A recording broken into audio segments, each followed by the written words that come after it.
The first thing he felt was pain. Not the dull pain of a hospital, but a sharp, searing pain, as if someone had pulled out all his bones and put them back in the wrong order. The second thing he sensed was a smell.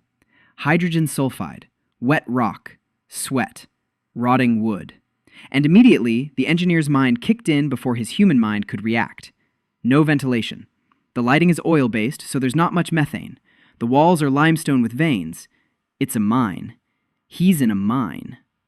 The third thing he felt was the collar, cold metal around his throat, a silver lock, and a brand on his left shoulder that burned as if it had been applied an hour ago. Daniel Cross, a 24-year-old metallurgical engineer from the Urals, opened his eyes and saw his hands. Thin, childlike, black with grime, nails broken down to the flesh. These weren't his hands. He sat up. His head spun. The ceiling was so low that an adult couldn't stand up to his full height. But he wasn't an adult. The body belonged to a boy of about 13, so thin that his ribs showed through his skin like rebar through concrete. An empty mine car stood nearby. A pickaxe lay in his hand, and someone shoved him in the back. The foreman's voice barked at him to get up and go to work. Daniel stood up. His legs were shaking. He looked at the wall in front of him, and his brain did what it always did. He identified the rock. It was live on the left. At a glance, pyrite mixed with chalcopyrite. These people mistook it for copper ore. They were wrong. To the right, a boy of about 10 was pushing the same kind of cart and coughing so hard it seemed his lungs were about to spill out onto the floor. Silicosis. Stage 3. 6 months at most. Daniel swallowed. His throat was dry and sore. He didn't know where he was. He didn't know when he was. He didn't know how this was possible. But he knew one thing. These people were handling the ore incorrectly. Everything was wrong, in fact. The support structure rested on weathered limestone. The tunnel sloped downward at an angle that guaranteed flooding at the very first rain. The mine cars were wooden, with no bearings, and no one. Absolutely no one here wore respirators, because respirators didn't exist here. He walked down the tunnel and counted. 11 people on this shift. 4 children, 3 old men who looked to be about 40 but appeared to be 70. And they were all coughing. Every single one of them, except for him. This boy's body didn't cough, and judging by the glances the other slaves cast his way, that was abnormal. It was so abnormal that they tried not to get too close. He worked. The pickaxe was heavy for those hands, but his body's muscle memory knew the movements. Hit, scrape, shovel it into the cart, push, hit again. Monotonous, grueling work that required no thought. And that was good, because his mind was occupied with something else. He was calculating. He was analyzing. He looked at the rock and saw what no one around him could see. Not through magic, through knowledge. 20 years of study and work. Spectral analysis of alloys, diagrams of state, phase transitions. It was all stored in his head like a library where he knew every shelf. 3 hours into his shift, he noticed it. A black stone in the wall, slightly warm, with a violet sheen that appeared only when viewed at a certain angle. The others gave the spot a wide berth. One old man even crossed himself with some local gesture and muttered something about a curse. Daniel stopped. He placed his palm on the stone. The stone was warm, not from geothermal heat. It was warm as if it were alive, and the moment his palm touched the surface, Daniel felt something inside his child's body respond. As if a mechanism had clicked, as if a key had turned in a lock he didn't know existed. He stood there for a second. 2. 3. Then he pulled his hand away. Black dust with a purple sheen remained on his palm. He sniffed it. He licked it with the tip of his tongue. No mineral on Earth tasted like that. It was something that wasn't on the periodic table, something that didn't exist anywhere. And for the first time in 2 days in this world, Daniel Cross smiled. Not out of joy, out of professional curiosity, because an engineer who discovers an unknown material is an engineer who has a chance. That evening, he sat in the barracks. Stone floor, straw, stench, a bowl of something gray that they called porridge here. He ate and watched. 30 people in a room that, by regulations, could hold 10. Children slept haphazardly on the floor. Old people sat against the wall and said nothing. And one girl, small, about 12 years old, quiet, with eyes that had seemed too much for someone her age. She approached him and held out a piece of bread. Real bread, not that gray mush. He looked at her. She said he was new and thin and that he needed to eat. Just like that, for no reason, with nothing to gain. The girl's name was Mira. Daniel took the bread. His throat tightened. Not from hunger. From the fact that in this place, where people were considered cheaper than ore, a 12-year-old girl had given him the only thing she had. He ate the bread. Then he looked at Mira and said that tomorrow he'd show her something interesting. She didn't understand, but she nodded. He didn't sleep that night. He lay on the straw and stared at the ceiling. People were coughing nearby, moaning. Someone was crying in their sleep, and he lay there, thinking. A child's body, a slave's collar, a mine with no ventilation, ore mined as if in the Bronze Age, and a black, warm stone that shouldn't exist. He closed his eyes. He opened them. Nothing had changed. It wasn't a dream. All right, Dan. We'll work with what we have. On the second day, Daniel began collecting iron, not from the vein, from the dust. The mine dust contained microparticles of iron that settled on the walls, on the tools, on his clothes. No one noticed it because no one knew what to look for. Daniel knew. He ran his hand along the wall of the tunnel and felt a tingling in his fingers. His body was responding. That mechanism that had clicked yesterday upon contact with the black stone was now working constantly, quietly, in the background, like a program in sleep mode. The iron was entering him through his skin, slowly, in micrograms, but it was flowing. He could feel it spreading through his bones, not evenly, first his fingers, then his wrists, then his forearms. His body chose its own priorities, and Daniel didn't argue. His body knew that his hands were the most important because he held the pickaxe with them. He worked with his hands. He survived with his hands. By noon, he felt the difference. The pickaxe had become lighter. Not because the pickaxe had changed, because his bones had changed. Denser. Harder. Not by much, maybe 3%, but he could feel every percentage point. And that was just the beginning. He worked and observed. He counted the people. He memorized names. The foreman's name was Gort. A burly man with copper stripes on his forearms. No aristocrat. An overseer from among the freedmen who'd had cheap copper implanted so he'd be stronger than the slaves. The copper gave him endurance, but made him dull. This wasn't a side effect of the metal. It was a side effect of a dirty alloy mixed with lead. Gort was being poisoned by his own armor and didn't it? Daniel looked at him and thought that in 5 years, this man would forget his own name. But right now, Gort was dangerous. Fast. Strong. With a heavy fist that came down for any offense. They worked in 2 groups in the tunnel. The first group was breaking up the rock. The second was hauling it out. Daniel was in the second group. He pushed the mine car and looked at the walls. The northern tunnel ran to the left and down. A double shift was working there, 11 men. Daniel walked past the entrance to the northern tunnel and stopped. He tapped the wall with his knuckles. The sound was hollow, dull, not what it should have been. He tapped higher up, same sound. Even higher, empty. 4 meters above the design line, the rock was loose, weathered limestone. The support stood on it like a chair on sand.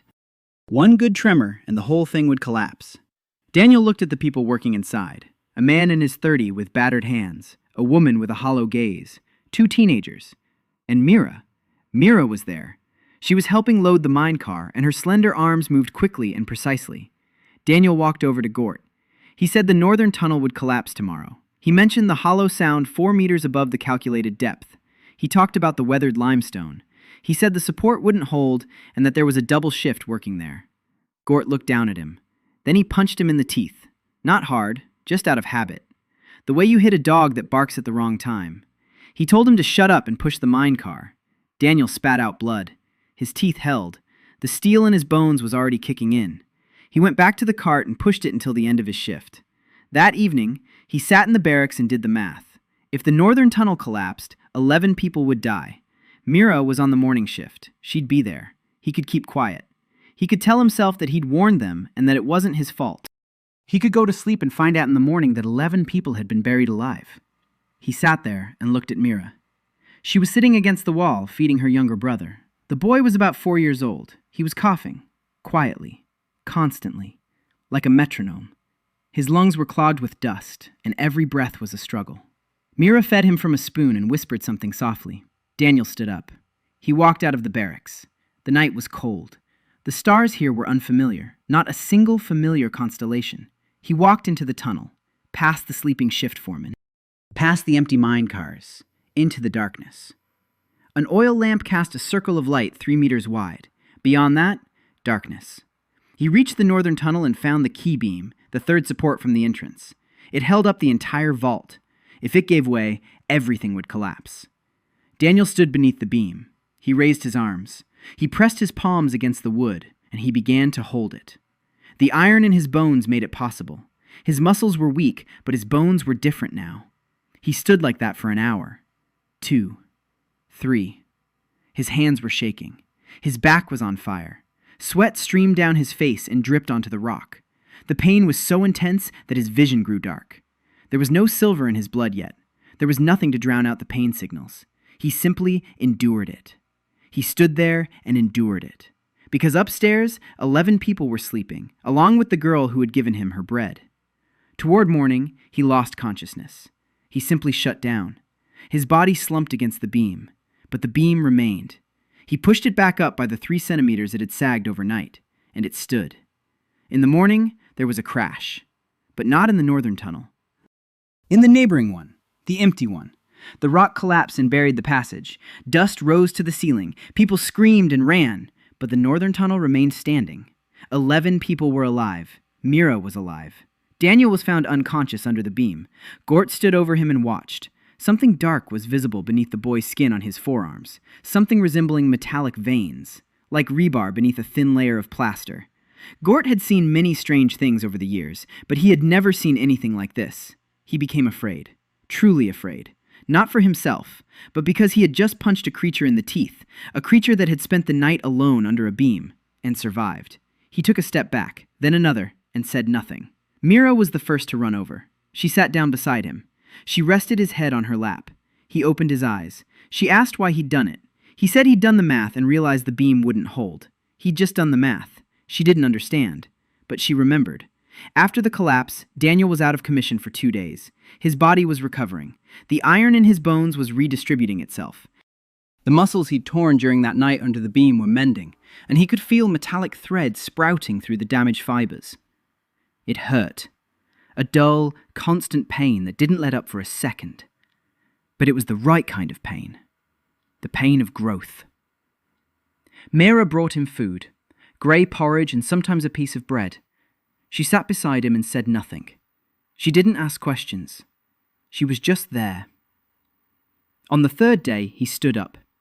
His body felt different. Not drastically, but noticeably. His hands no longer trembled under the weight of the pickaxe. His step had become firmer, and when he ran his hand along the tunnel wall, the iron flowed into him more quickly. The channel widened. He began to work and think at the same time. A black stone with a purple sheen. The very one he'd found on the 1st day. He had to go back to it. He had to figure out what it was and how it was connected to what was happening to his body. But first, the people. The boy, Mira's younger brother, 4 years old, a cough that wouldn't stop. His lungs were clogged with silicon dust. On Earth, that takes a long time and is difficult to treat. Here, it can't be treated at all. But Daniel wasn't going to treat it the Earth way. He had something else. Copper. Copper ore lay scattered in the mine. It was considered useless because it was too low in copper to sell. Chalcopyrite with a 5% copper content. Trash to the locals. Raw material to Daniel. He began collecting the chalcopyrite, secretly, piece by piece. He hid it in a minecar under a layer of waste rock. At night in the barracks, when everyone was asleep, he worked with his hands. His body knew how to separate the metal from the rock. It was a strange process, not magical in the usual sense, more physical. His skin grew hot, his fingers became hot, almost red hot, and the copper oozed out of the rock in droplets. Pure red copper, no impurities. He carried out the flotation process using his own body. In 3 nights, he had gathered enough. Then he added zinc. The zinc was in another ore he'd found in the waste piles at the mine entrance, sphalerite, worthless ore from the locals' perspective. An ideal source of zinc from a metallurgist's perspective. Copper and zinc. In the right proportions, that's brass. But Daniel wasn't making brass. He was making a filter, a porous structure of copper and zinc with microchannels that trap silicon dust.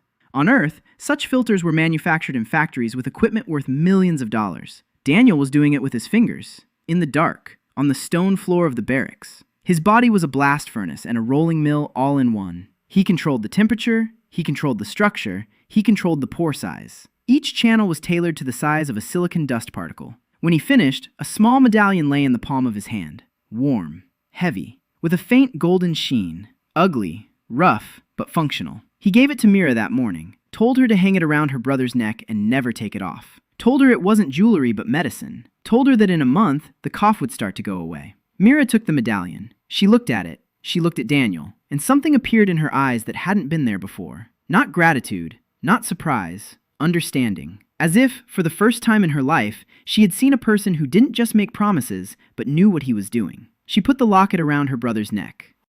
The boy touched it with his fingers and smiled. A week later, he was coughing less often. After 2 weeks, he stopped coughing at night. Daniel watched and made adjustments. The filter worked. Not perfectly. Its range was 0.5 meters. The boy had to wear it constantly, but it worked. And it was the first thing Daniel had created in this world. Not a weapon, not armor, medicine for a 4-year-old child. At the same time, he continued to absorb iron. His bones were getting denser. His muscles adapted. By the end of the 2nd week, he could lift a handcart that he'd previously struggled to push. Not in front of others. He was careful. He couldn't show his strength. There were informants among the slaves. An old man named Worth who slept by the door and was always the first to greet the overseers. A woman named Greta who received a double portion of porridge and no one knew why. Daniel knew why. He'd seen her whispering with Gort after lights out. Every word spoken in the barracks reached the master's ears, so he kept quiet. He worked. He pushed the cart. He was no different from the others, during the day. At night, he would go deep into the mine, to where the black stone was. He went to it every night. He placed his palms on its warm surface and listened. The stone didn't speak. It didn't convey thoughts. It didn't glow. It was simply warm. And every time Daniel touched it, his body changed a little faster. The iron was absorbed better. The channels through which the metal was distributed to his bones grew wider, as if the stone were calibrating him, tuning him. On the 15th day, Daniel realized he was ready for the next step, the collar, the silver lock. He'd examined it on the very first day. Silver, not pure, alloyed with copper for strength, a standard jewelry alloy. On Earth, something like that dissolves in nitric acid in a matter of minutes. There's no nitric acid here. But Daniel has a body capable of raising the temperature locally, and he already knows that silver melts at 961 degrees. He can't melt the lock from the outside, but he can do something smarter. The collar had been around his neck for 22 days. Daniel had studied every millimeter of it. A silver lock with a copper alloy. The inner surface is smooth. The gap between the metal and the skin is 3 millimeters. That's enough. He couldn't melt the lock. The melting point is too high, and he'd burn his throat before the silver even began to flow. But he didn't need to melt it. He needed to break down its structure. At a certain temperature, and in the presence of chlorides, silver mixed with copper begins to corrode. Silver chloride forms. Fragile, brittle. It can be crumbled between his fingers. Chlorides. Salt. Sweat contains salt. His own sweat contains salt. Daniel had been preparing for 3 days. He'd been raising the temperature of the skin on his neck, not to the melting point, but to 70 degrees. He sweated. The salty sweat came into contact with the lock's inner surface. Chloride ions ate away at the silver, slowly, molecule by molecule. On the 4th day, he sensed that the lock had become slightly different. The sound had changed. When he used to tap it with his fingernail, the sound was clear. Now, it was muffled. Corrosion was setting in. On the 5th day, the lock cracked. Quietly, without drama. Daniel was sitting in the corner of the barracks in the dark when the collar simply snapped open. He fell to his knees. He held it in his hands and stared at it. 27 days as a slave. 27 days with this thing around his neck. He put the collar back in place. He snapped it shut. No one should know. Not yet, anyway. The collar was now just a prop. The lock didn't hold. But Daniel wore it for another 3 weeks. Because Greta was among the slaves. Because Worth didn't sleep at night. And because, after the incident with the beam, Gort was watching him too closely. Gort. Something had to be done about him. The foreman wasn't a bad man. He was a broken man. The copper in his body made him strong, but the lead impurity was destroying his brain. In 5 years, he'd become a vegetable. Daniel could have helped him, could have pulled the lead out of his blood. But Gort was an overseer. He beat the children. He beat the old people. He beat Mira when she slowed down. Not out of malice, out of habit. The way you beat a mule. And Daniel decided that Gort would have to wait.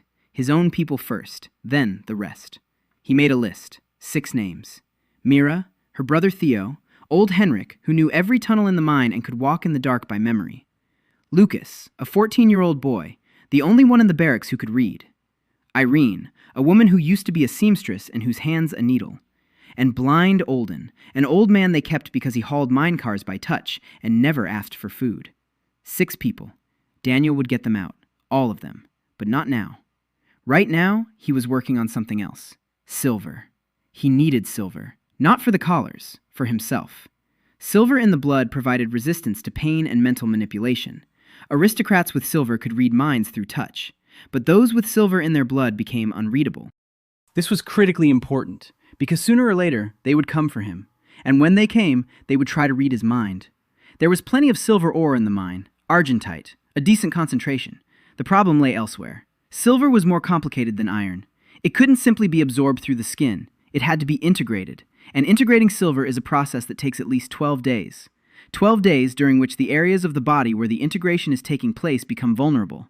They hurt. Sometimes they bleed. Sometimes the blood has a metallic sheen. Daniel started small, his left hand. 4 grams of silver.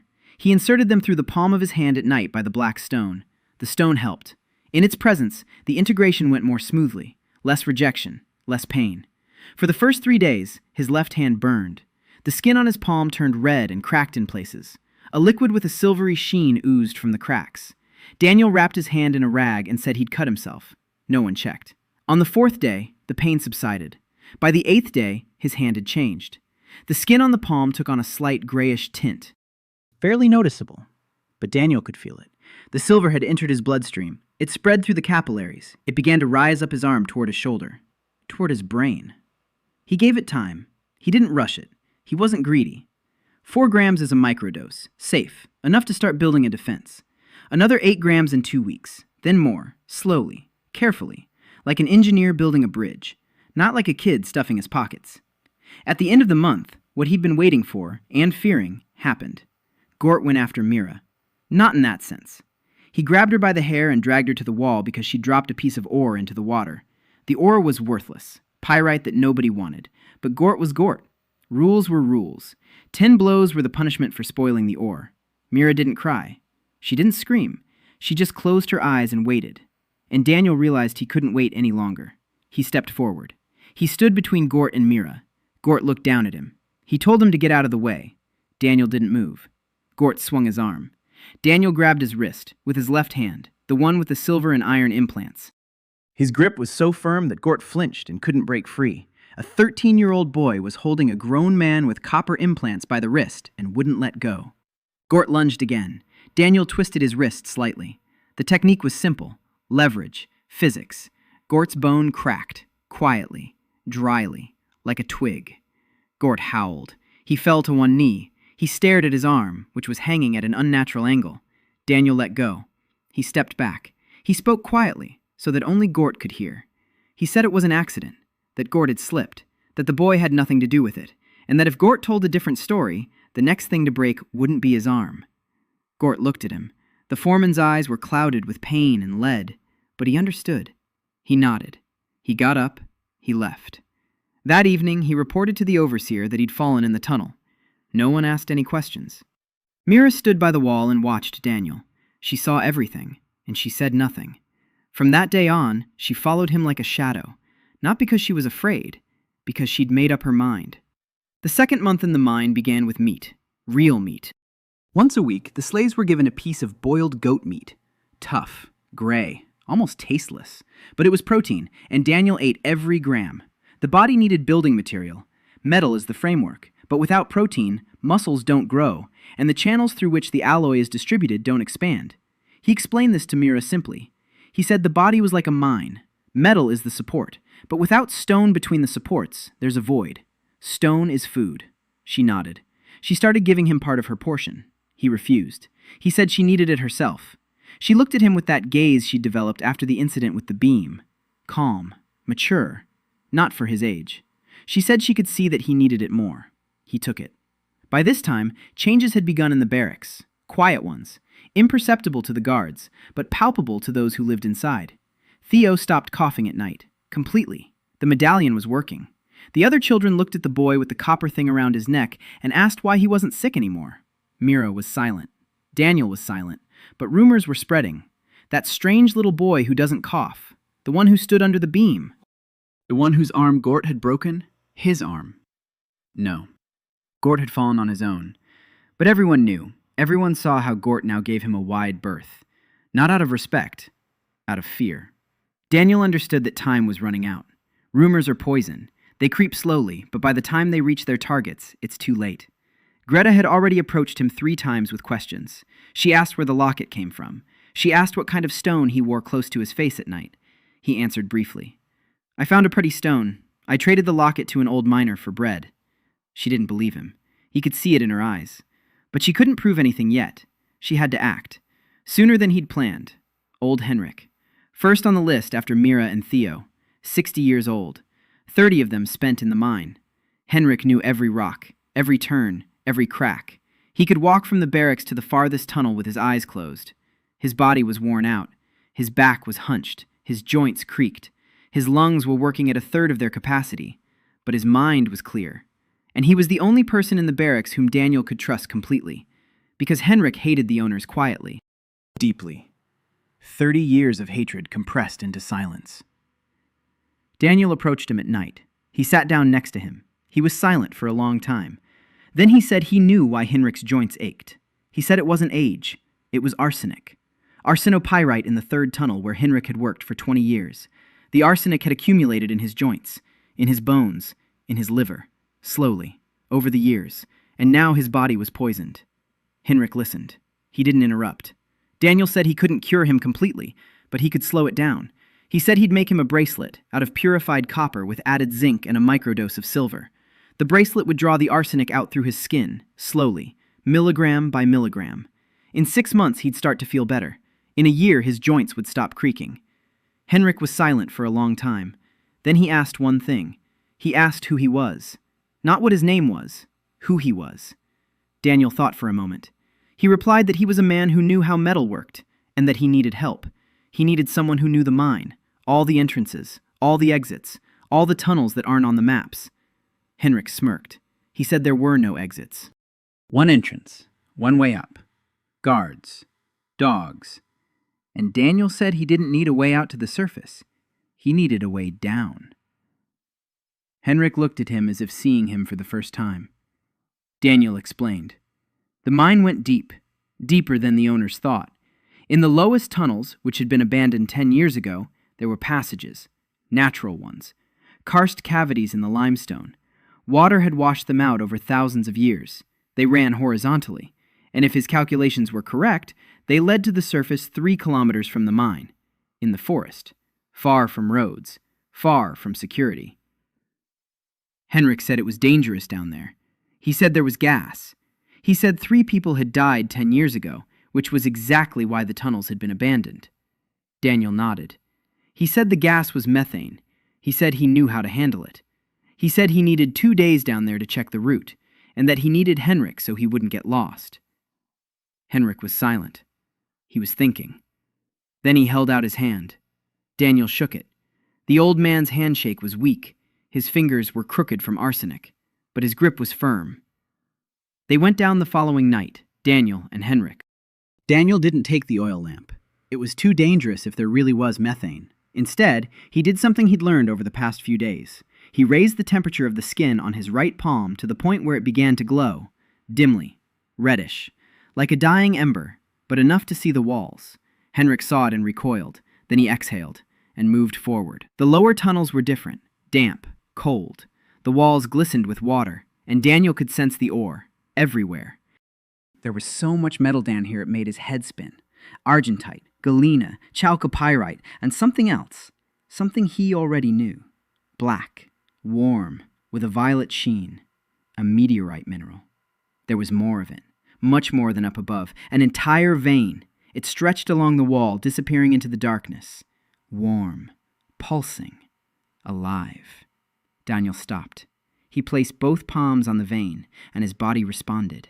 His whole body at once, every cell, every atom of iron and silver in his bones and blood began to vibrate, like a tuning fork, like a plucked string. He stood there for a minute, and in that minute he understood more than he had in the entire past month. The meteorite wasn't a rock. The meteorite was something else, something that was searching, that had found, and that had chosen. Henrik stood 3 steps away, watching the boy who was glowing, not just his hand, his whole body, dimly, purple, like that stone in the wall. The old man had seen many strange things in 60 years, but he'd never seen anything like this. And for the first time in 30 years of slavery, Henrik thought that maybe there was a way out. They found a karst passage 2 hours later, narrow, wet, but passable. Daniel checked the air.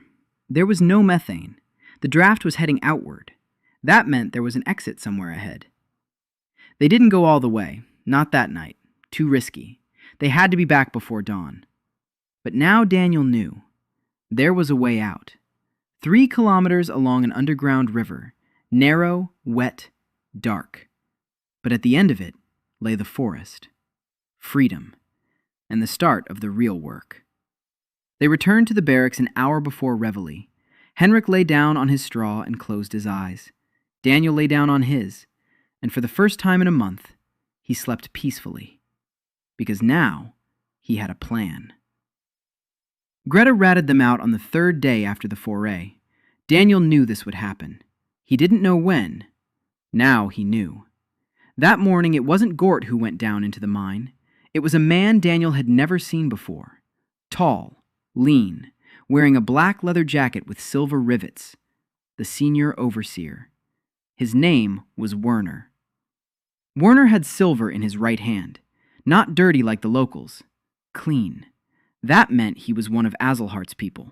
Not a mercenary. One of their own. Werner didn't come alone. With him were 2 guards carrying copper truncheons. Heavy, faceted. A single blow was enough to break a man's ribs. Werner stopped in the middle of the barracks and ordered everyone to line up. 30 slaves lined up along the wall. Daniel stood between Henrik and Lucas. Mira stood 4 people away. Theo was clinging to her leg. Werner walked along the line, observing them. His solar hand hung at his side. He took his time. He stopped in front of Daniel. He looked down at him. He asked his name. Daniel said his name was Kyle. Werner extended his silver hand and placed his palm on his forehead. A reading. The silver in an aristocrat's blood allowed him to read emotions and intentions through touch. Daniel knew this. He prepared for it. 12 grams of silver in his blood stood like a wall. Werner touched his forehead and saw nothing. Emptiness. Like a wall. Like a stone. He withdrew his hand. He frowned. He tried again. Same result. The boy standing before him was empty. No fear. No anger. No thoughts. Nothing. Werner took a step back. He looked more closely. Skinny. Dirty. Ordinary. His collar was in place. A brand on his shoulder. Nothing out of the ordinary. But a blank reading was abnormal. Even a dead person gives off a signal. And this boy was like a hole. Werner turned to Greta. He asked what exactly she had seen. Greta rattled off a list. A medallion, a strange stone, late-night absences, Gort, who's afraid of the boy.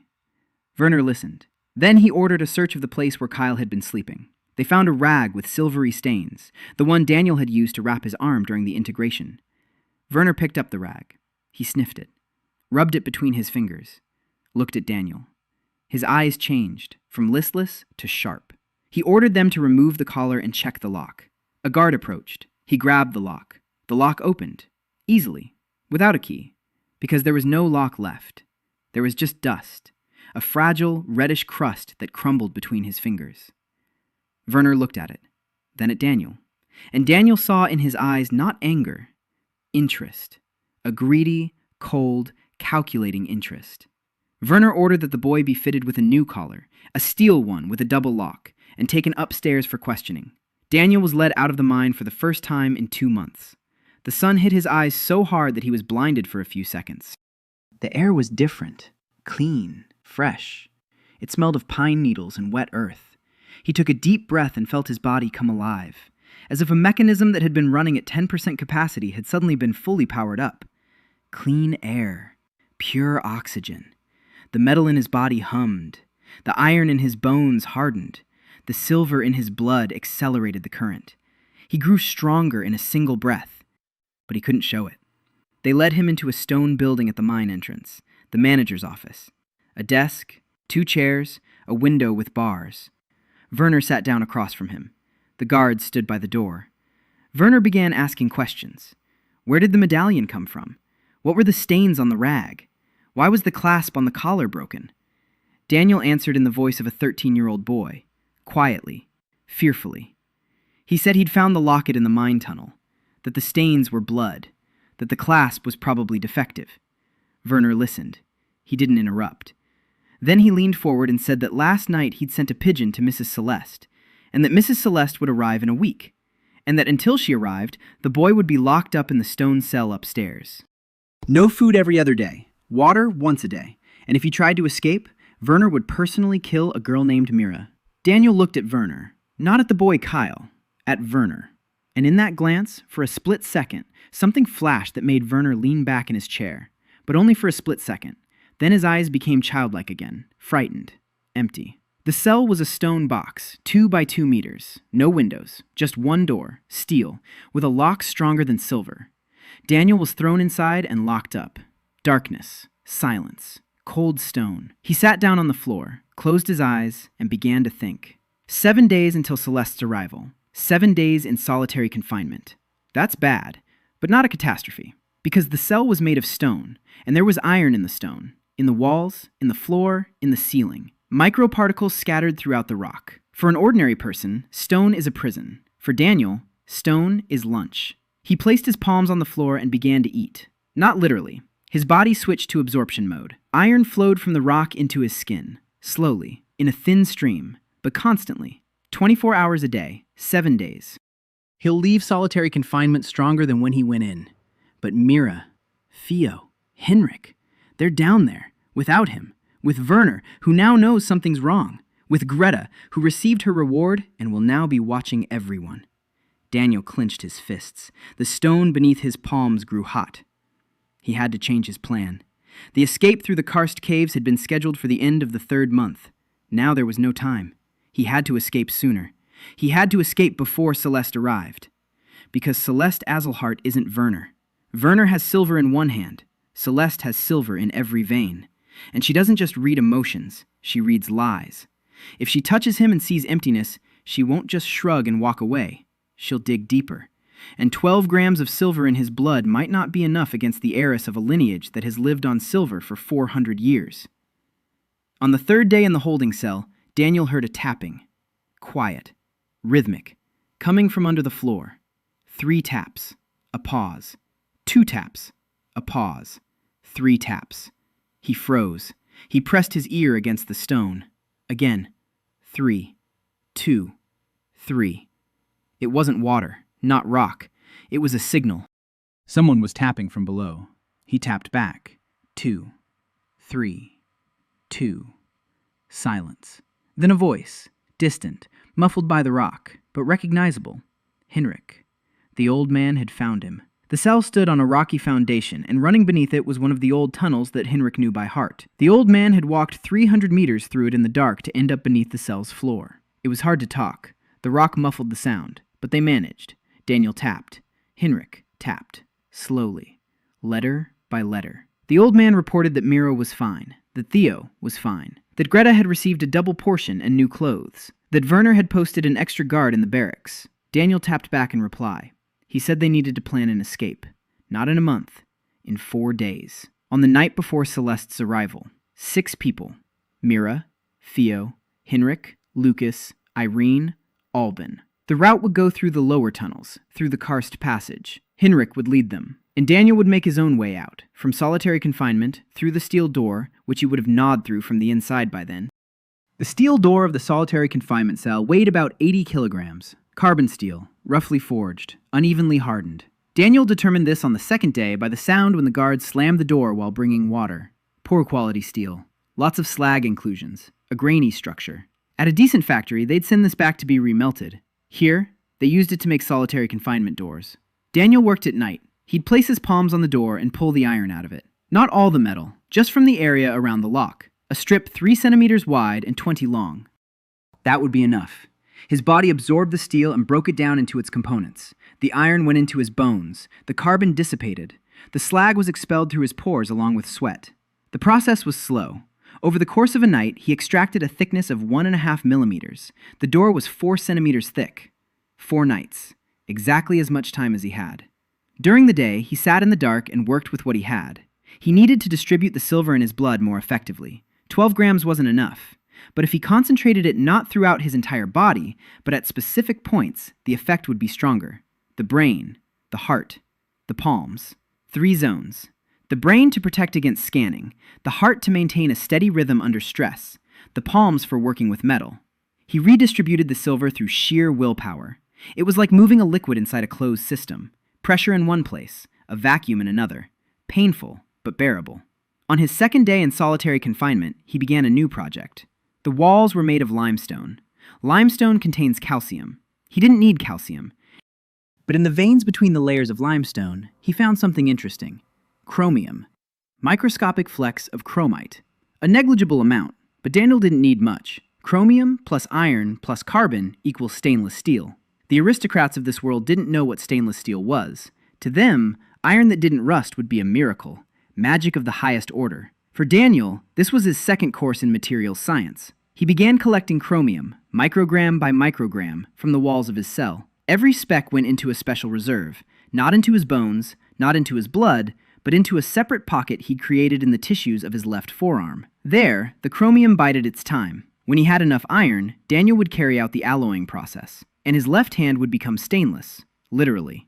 On the third night, Henrik tapped out the news from below. Bad news. Werner had transferred Mira and Theo to a separate barracks, closer to the surface, under guard. He was using them as hostages. As long as the boy stays quiet, the children are alive. If the boy escapes, the children will die. Daniel listened to the tapping, and his hands clenched so tightly that the steel door beneath his fingers dented. A small dent. He forced himself to unclench his fingers. Think. Don't feel. Think. Werner had moved Mira upstairs. That's bad, because now she's far from Henrik in the lower tunnels. But it's good, because upstairs is closer to the mine exit. 2 escape options. First, all 6 of them leave through the karst caves as planned, but without Mira and Theo, who are trapped upstairs. Option 2. Daniel first retrieves Mira and Theo from upstairs, then they all go down together. But that means passing by the guards, past Werner, past the dogs. There's a third option. Split up. Henrik leads Lucas, Irene, and Alden through the caves. Daniel picks up Mira and Theo and heads out the way upstairs, through the forest. The risk is higher, but 2 small groups are harder to catch than 1 large one. He spelled out the third option to Henrik. The old man was silent for a long time. Then he tapped out a single word. When? Daniel replied, Tomorrow night, the 4th night in solitary confinement. The door will be ready. By this point, he had pried 2.5 centimeters of steel out of the door around the lock. 1.5 centimeters remained. He'd finish it over the course of a night and a day. He decided to leave the steel collar for later. The lock was more complicated than the silver one, but the steel collar didn't hinder movement. It was simply a marker, and a marker could be hidden under clothing.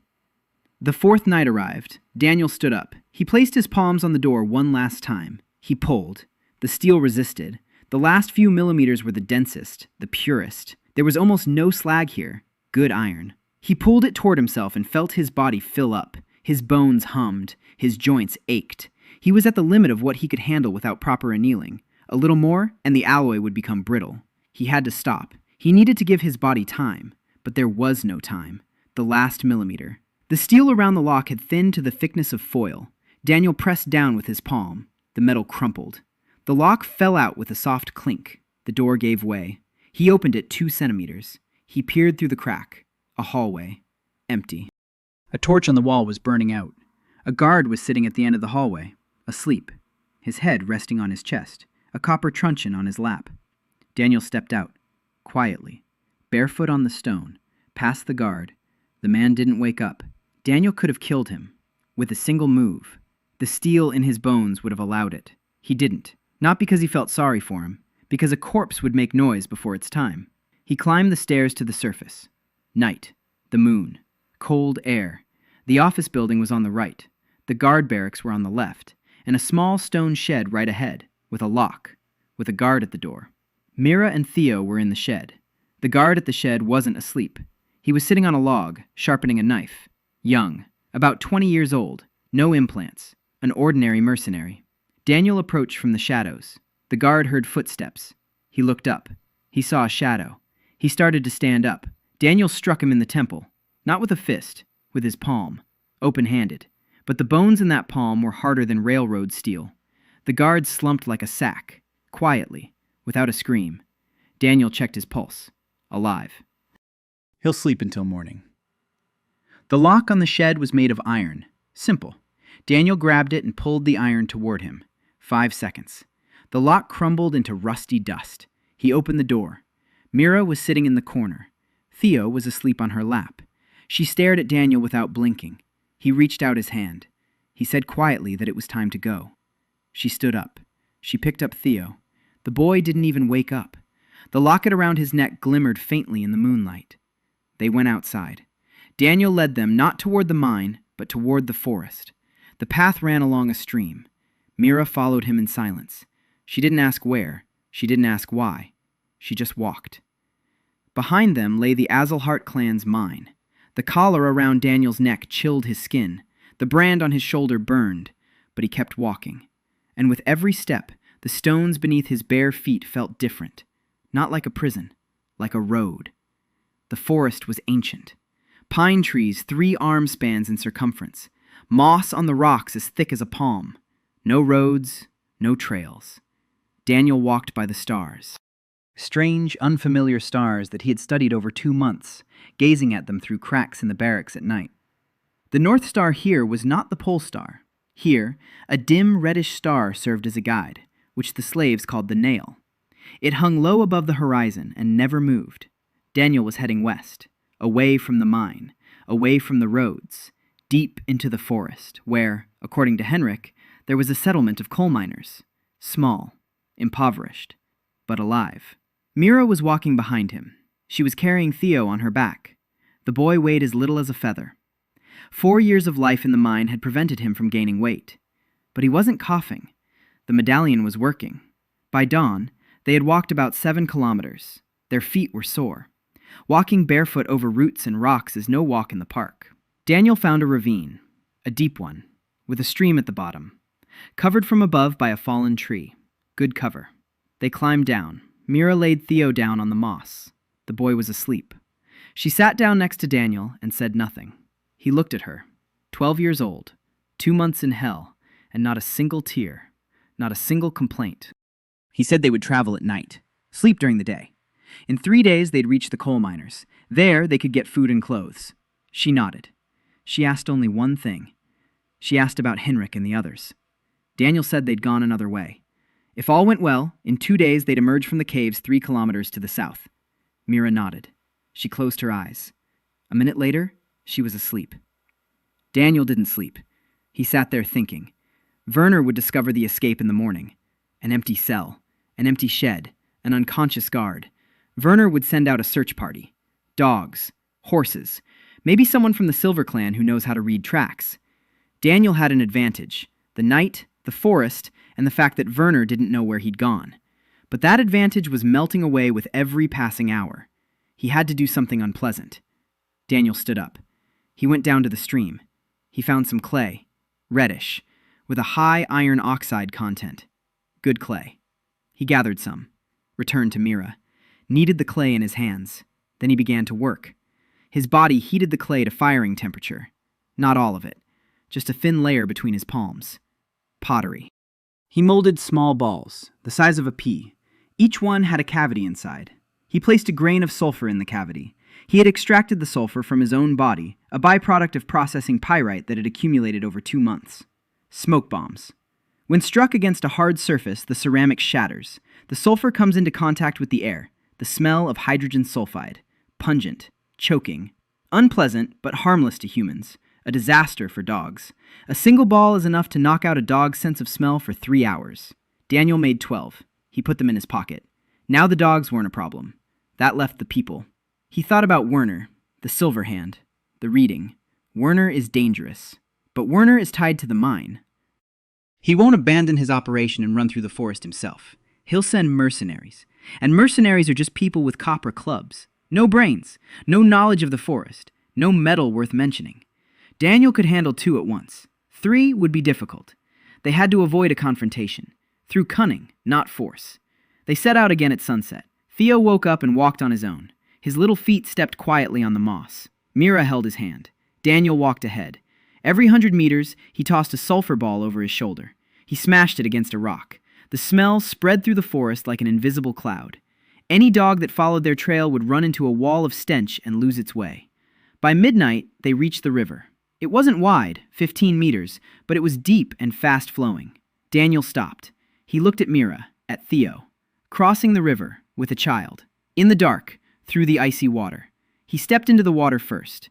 The riverbed was rocky, slippery. The current was strong. The water was freezing. His body reacted instantly. The iron in his bones stabilized his frame. His muscles tensed. He stood in the current like a pillar. He returned to the bank. He picked up Theo. He hoisted him onto his shoulders. He told Mira to hold on to his belt, to follow him step by step, not to let go. They set off. The water rose, to his knees, to his waist, to his chest. Theo clung to his hair. Mira held onto his belt with both hands. The current pounded against his side. His feet slipped, but his bones held firm. The iron held firm. In the middle of the river, Daniel felt the bottom beneath his feet. Rocks. Pebbles. And among the pebbles, something familiar. Metal. He didn't stop. Not now. But he memorized the spot. Alluvial deposits. A placer deposit. The river carried metal down from the mountains and deposited it on the riverbed. Gold, silver, and something else. That very same black, warm thing. They reached the other bank. Wet. Frozen, but alive. Mira was shivering. Theo was crying quietly. Daniel raised their body temperature. Not much. Up to 40 degrees. He hugged them both. His body became a stove. Warm. Dry. 10 minutes later, they stopped shivering. Mira pressed herself against his shoulder and whispered that he was as hot as a stone by the fire. He smiled. He said it was a useful trait. They walked for another 3 hours. Before dawn, they found a second shelter, a crevice in the rock, narrow, deep, with a dry floor. Daniel blocked the entrance with branches. Inside, it was dark and quiet. Theo fell asleep instantly. Mira lay down beside him. She looked at Daniel. She asked quietly. She asked if it was true that Kyle had died. Daniel froze. He looked at her. She looked back at him. Her eyes were calm, mature. She said she knew Kyle, that Kyle was different, that Kyle didn't know the words Daniel knows, didn't know how to do the things Daniel does, that Kyle died 2 months ago and someone else woke up in his place, and she wants to know who. Daniel was silent for a long time. Then he told the truth. Not all of it, just part of it. He said that Kyle was really gone, that there was now another person in his body, an adult. Someone who knows more about metals than anyone else in this world, and that this person promises to protect her and Theo, no matter what happens. Mira listened. She wasn't scared. She didn't cry. She nodded. She said she didn't care who he was. What mattered to her was that he'd made the locket for Theo. What mattered to her was that he'd stood under the beam, and that he'd come after them in the barn. The rest didn't matter. Daniel closed his eyes. A lump formed in his throat. A 12-year-old girl had just accepted him for who he was. No explanations, no proof, just the facts. He exhaled and fell asleep. For the first time in 4 days. The charcoal burners' settlement was called Turnwood. 20 houses, 100 people, all black with soot, all coughing. They burned the forest and made charcoal for the province's forges. It was dirty work. Poor, but free. There were no collars here. Daniel arrived on the 4th day of his journey, dirty, barefoot, with a child in his arms and a girl on his back. He was met by the village elder, a burly man named Borg, with hands like shovels and a face the colour of old cast iron. Borg looked at the collar, at the brand, at the children, and asked nothing. He pointed to the hay barn and said that food would be served in the evening. In Turnwood, they didn't like questions. Half the residents here had once been fugitives, or their parents had been, Or their grandfathers. They'd seen the Azelhart brand before. Daniel rested for a day. Then he went to see Borg, not to ask, to offer. He inspected their coal pits and immediately spotted the problems. The combustion temperature firing was too low. The coal yield was 30% of the load. The rest either burned up or remained unburned. Every third batch was defective. They were wasting a third of their wood. Daniel told Borg he could double the coal yield in a week. Without new tools, without money, just with his knowledge. Borg looked at him, at the boy wearing a slave collar, for a long time. Then he said that if the boy was lying, he'd leave Turnwood in the morning. If he wasn't lying, he'd stay. Daniel wasn't lying. The problem lay in the pit's design. The coal burners dug a rectangular pit and covered the firewood with dirt. A primitive technique. On Earth, they'd abandoned it 300 years ago. Daniel redesigned one of the pits. He made it round, with a central flue for draft, with vents around the perimeter to control the airflow. He covered it not with dirt, but with a mixture of clay and sand, which kept the temperature more even. The principle was the same as that of a Spanish charcoal kiln.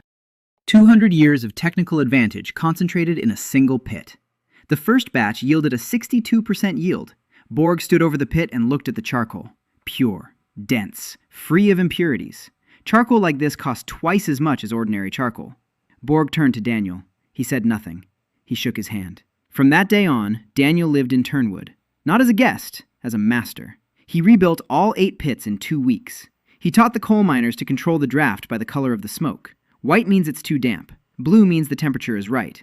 Yellow means it's overheating and the dampers need to be closed. Simple rules. You learn them in a day. They last a lifetime. At the same time, he worked on himself. The steel collar had to come off. Steel isn't silver. Corrosion wouldn't do the trick. But Daniel was different now.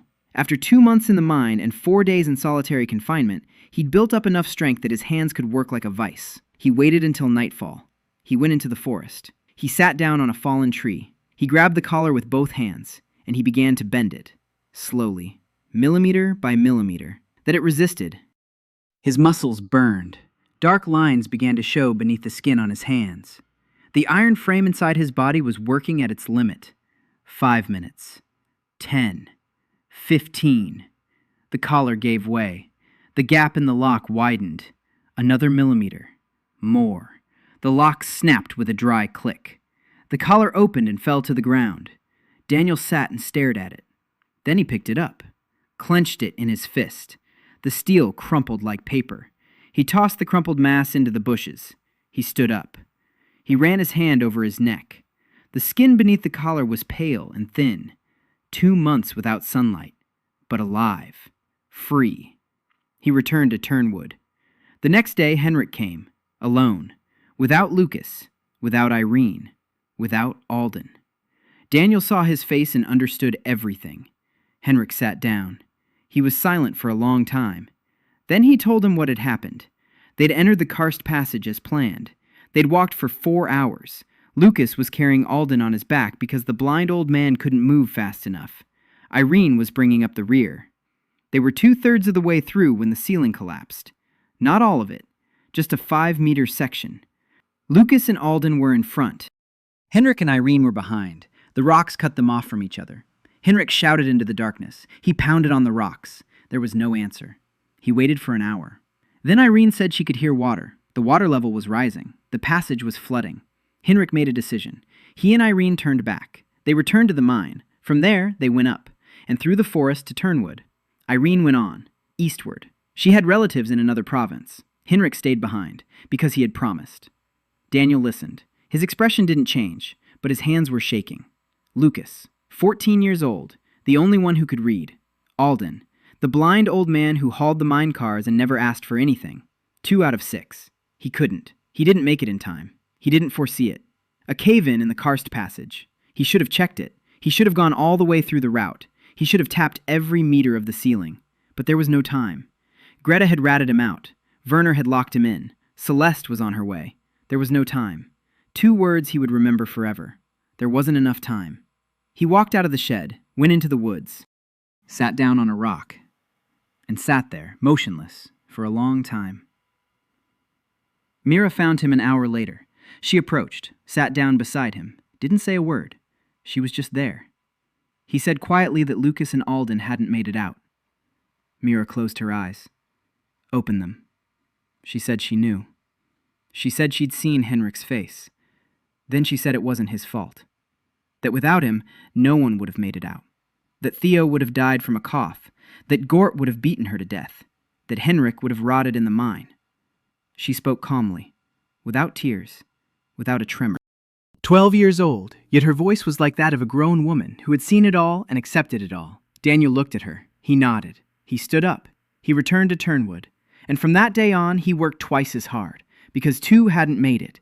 And now every day had to be worth 3. The 3rd month began with rain, cold autumn rain that fell for 4 days without a break. Turnwood was drowned in mud. The coal pits were flooded.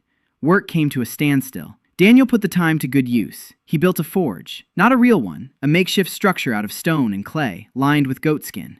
But it worked. He built the first bellows in a day. He made the first tool overnight, a hammer, made from steel he'd extracted from river pebbles while crossing. He went to the river, gathered stones, sorted them, iron, copper, a little tin, and 5 black pebbles with a purple sheen, a meteorite mineral, right here, in the river, far from the mine. That meant the vein stretched for tens of kilometers underground. Or perhaps there was more than one meteorite. He set the black stones aside, for later. Work came first. He needed to establish a base, tools, supplies, a reputation. Borg helped. Silently, without asking questions. He brought coal. He sent his sons to the river for ore. Daniel explained to his eldest son how to tell iron ore from worthless rock. The boy was a quick learner. Within a week, he could sort it on his own. The first real order came on the 12th day, a blacksmith from the nearest town. The place was called Red Hall, half a day's journey. The blacksmith came to see the miracle coal from Turnwood, which burned hotter and longer than usual. He saw the forge. He saw the hammer. He looked at Daniel. He laughed. A kid behind the anvil. Ridiculous. Daniel asked him for a knife. The blacksmith gave him one. A hunting knife, roughly made. Soft iron with uneven hardening. The cutting edge would dull in a day. Daniel turned the knife over in his hands. Then he put it in the forge. He pumped the bellows. He brought it up to the right temperature. He pulled it out. And in 20 minutes, he reforged it. Same dimensions, same shape, but different steel. He added carbon from coal. He normalized it. He quenched it in salt water, tempered it, polished it, returned it to the blacksmith. The blacksmith tested the blade on his fingernail. The nail came off like shavings. The blacksmith tested it on a wooden block. The knife cut through it like butter. The blacksmith fell silent. He looked at the knife. He looked at Daniel. He stopped laughing. He asked how much such work would cost. Daniel named his price, not in money, but in ore. He needed ore, any kind. The more, the better. The blacksmith nodded. 3 days later, he brought a cartload of ore. Rubbish by local standards, gold by Daniel's standards, galena, sphalerite, arsenopyrite, chromite, and a little magnetite, which the locals considered useless because they didn't know how to process it. Daniel did. He worked at night while Turnwood slept. The furnace blazed. The hammer pounded. Mira sat nearby and watched. She was learning, quickly, eagerly. Her eyes memorized every movement. Daniel explained it to her, simply, step by step. He said that metal wasn't magic. Metal is rules. Heat it to the right temperature. Cool it at the right speed. Add the right alloy. And iron becomes steel. And steel becomes anything. Mira listened. She nodded. Then she asked why others didn't know this. Daniel thought for a moment. He said that knowledge is also like metal. You can hide it and not show it to anyone. Then it will be valuable to just one person. Or you can share it with everyone. Then it will be valuable to everyone. But those who hide knowledge don't want others to have it, because then they'll stop being special. Mira thought about it. She said it was like bread. If one person has a lot and everyone else has little, then that one person is important. But if everyone has an equal share, then no one is more important than anyone else. Daniel looked at her.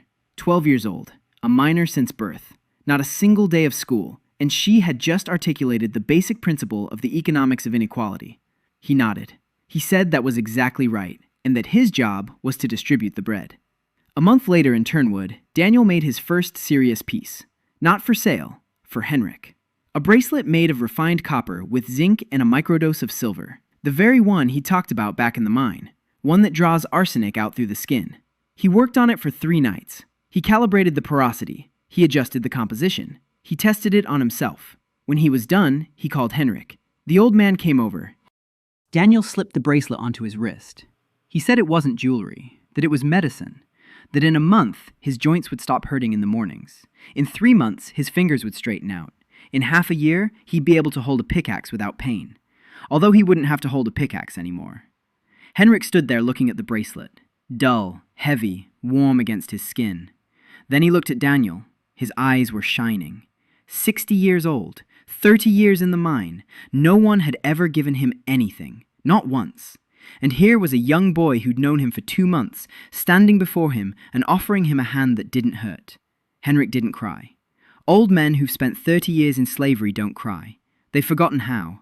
But his lips twitched, and he nodded. Once. Briefly. It was worth more than any words. That evening, Borg came to see Daniel. He sat down next to the stove. He was silent for a long time.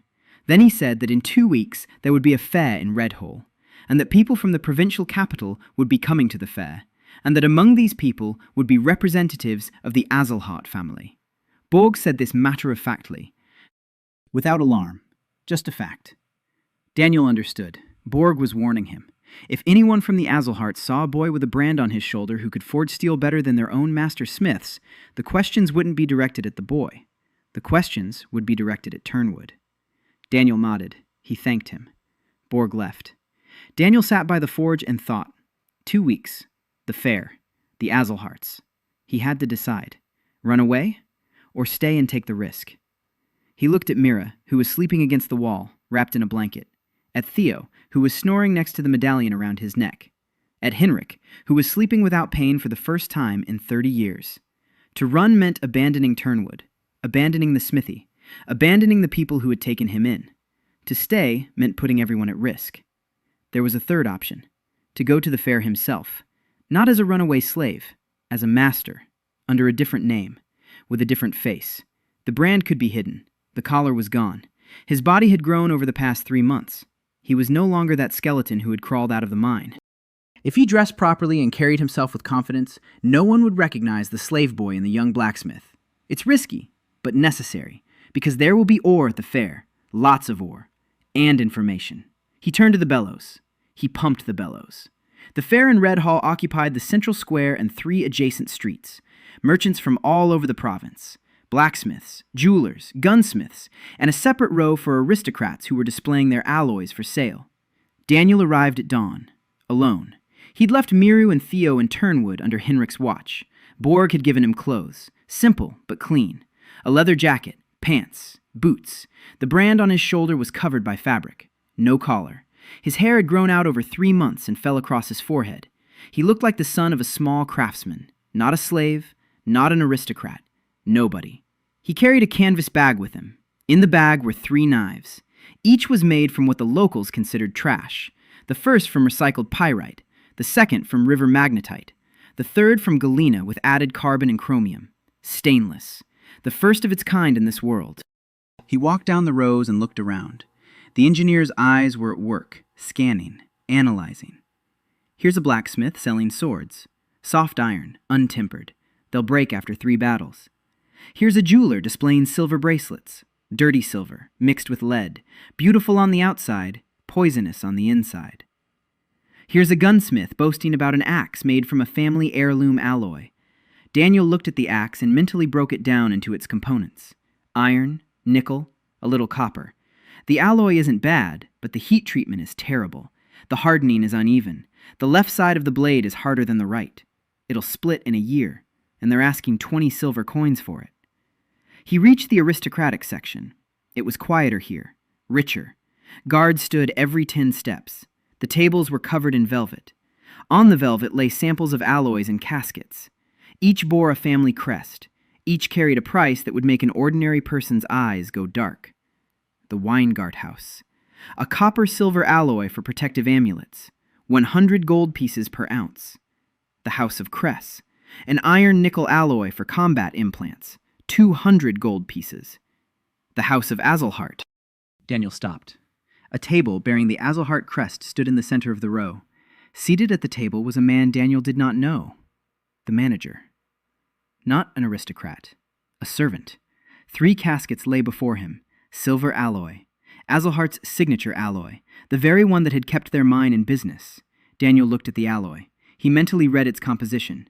60% silver, 20% copper. The rest was junk, slag, impurities, oxides, a dirty alloy, very dirty. He thought of Celeste, the silver in her veins, the same composition, the same junk. She was dying from her own ancestral legacy and didn't know that the problem wasn't the silver, but the impurities. He walked away. He found an empty spot in the back row. He laid out his 3 knives on a piece of cloth. He sat down. He waited. The first customer approached an hour later, a butcher. He looked at the knives. He asked the price. Daniel said they were free, but on one condition. The butcher had to come back tomorrow and tell him how the knife had performed. The butcher was surprised. He took the pyrite knife. He left. The second customer arrived 20 minutes later, a hunter. He took the magnetite knife. He left on the same condition. The third knife lay on the cloth, stainless steel. Daniel waited. By noon, the square was packed. Noise, hubbub, the smell of roasted meat and hot metal. And then he saw her. She was walking through the crowd, and the crowd parted. Not out of fear, out of instinct, like water parting before a rock. Tall, upright. Light hair pulled back under a silver headband. Gray eyes. Cold. Her hands were gloved. Always gloved, because the silver in her veins made every touch a reading. Celeste Azelhart. She had come to the fair in person. Daniel didn't move. He didn't look away. He didn't hide. He sat and watched. Because hiding was pointless. She could read lies. She could sense fear. The only way to remain invisible was not to be afraid. The silver in his blood stood like a wall. He was empty. A stone among people. Celeste walked past, 3 meters away. Her gaze skimmed over him and moved on. She didn't stop, didn't notice. A boy at a table with knives. Nothing interesting. Daniel exhaled, slowly, quietly, and realized 2 things. First, 12 grams of silver was enough to walk past her. Second, she looked bad. Worse than he'd expected. Pale skin. Not aristocratically pale, but sickly. Dark circles under her eyes. Her movements were precise but cautious, like someone for whom moving is painful but who doesn't show it. The silver in her blood was killing her. A dirty alloy, impurities, lead, arsenic, mercury. Everything that was in the ore from which the Azelharts mined their silver went into their blood along with the silver. 400 years. Generation after generation. They were poisoning themselves with their family legacy and calling it strength. Celeste walked over to the Azelhart table. She spoke with the manager. She looked at the boxes. She opened one. She touched the alloy with her bare hand, and Daniel saw her face twitch, a micro-movement. Pain. She sensed that the alloy was impure. She knew it, but she didn't know why. And she didn't know how to fix it. Daniel stood up. He walked over to her table. The manager looked at him. A kid. A craftsman. A nobody. He waved his hand, signaling him to go away. Daniel didn't leave. He placed his third knife on the table. Stainless steel. Chromium steel with a surface that reflected light like a mirror. The manager looked at the knife, then at Daniel, then back at the knife. Celeste turned her head. Her gray eyes rested on the blade. She reached out, removed her glove, touched the blade with her bare fingers, and froze. The knife was pure. Absolutely pure. Not a single impurity. Not a single slag inclusion. She had never in her life encountered metal of such purity. Not in the ancestral vaults. Not in the imperial collections. Nowhere. She looked up at Daniel. He was standing there, looking at her. A 13-year-old boy with the face of a child and the eyes of a grown man. She opened her mouth to ask a question. And at that moment, Daniel turned and walked away. He disappeared into the crowd, leaving the knife on the table. For free. Celeste stood there with the knife in her hands, and for the first time in 10 years, she didn't know what to do. Celeste found him 6 days later. Not personally, through others. The butcher who received the pyrite knife told the blacksmith in Red Hall. The blacksmith told the merchant. The merchant told the manager of Azelhart. The chain of events from the knife to Turnwood was short, and Daniel knew it would be. He wanted it that way. The trap worked both ways. He left the knife so she would come, because you can keep running forever. But he needed access to resources that only aristocrats have. Or information, connections, and a laboratory where he could work without hiding. Celeste arrived on horseback, alone, no guards. It was either trust or overconfidence. Daniel suspected the latter. She dismounted on the outskirts of Turnwood. She walked down the only street. The coal miners stared at her and then looked away. An aristocrat, a silver lady, the mistress of the mine where half of their acquaintances had lost their health or their lives. She stopped at the blacksmith shop. Daniel was standing by the forge, a hammer in his hand, a leather apron, soot on his face. She looked at him. He looked at her. She said she'd been looking for him for a week, that the knife he'd left on her table was the finest metal she'd seen in her 22 years of life, and that she wanted to know how he'd done it. Daniel set down his hammer. He wiped his hands. He said he'd answer her, but first, she would have to answer him. He asked when her pain had started. Celeste froze. Her face turned to stone. She asked what he was talking about. Daniel said he'd seen her at the fair. He'd seen the way she moved. He'd seen the dark circles under her eyes.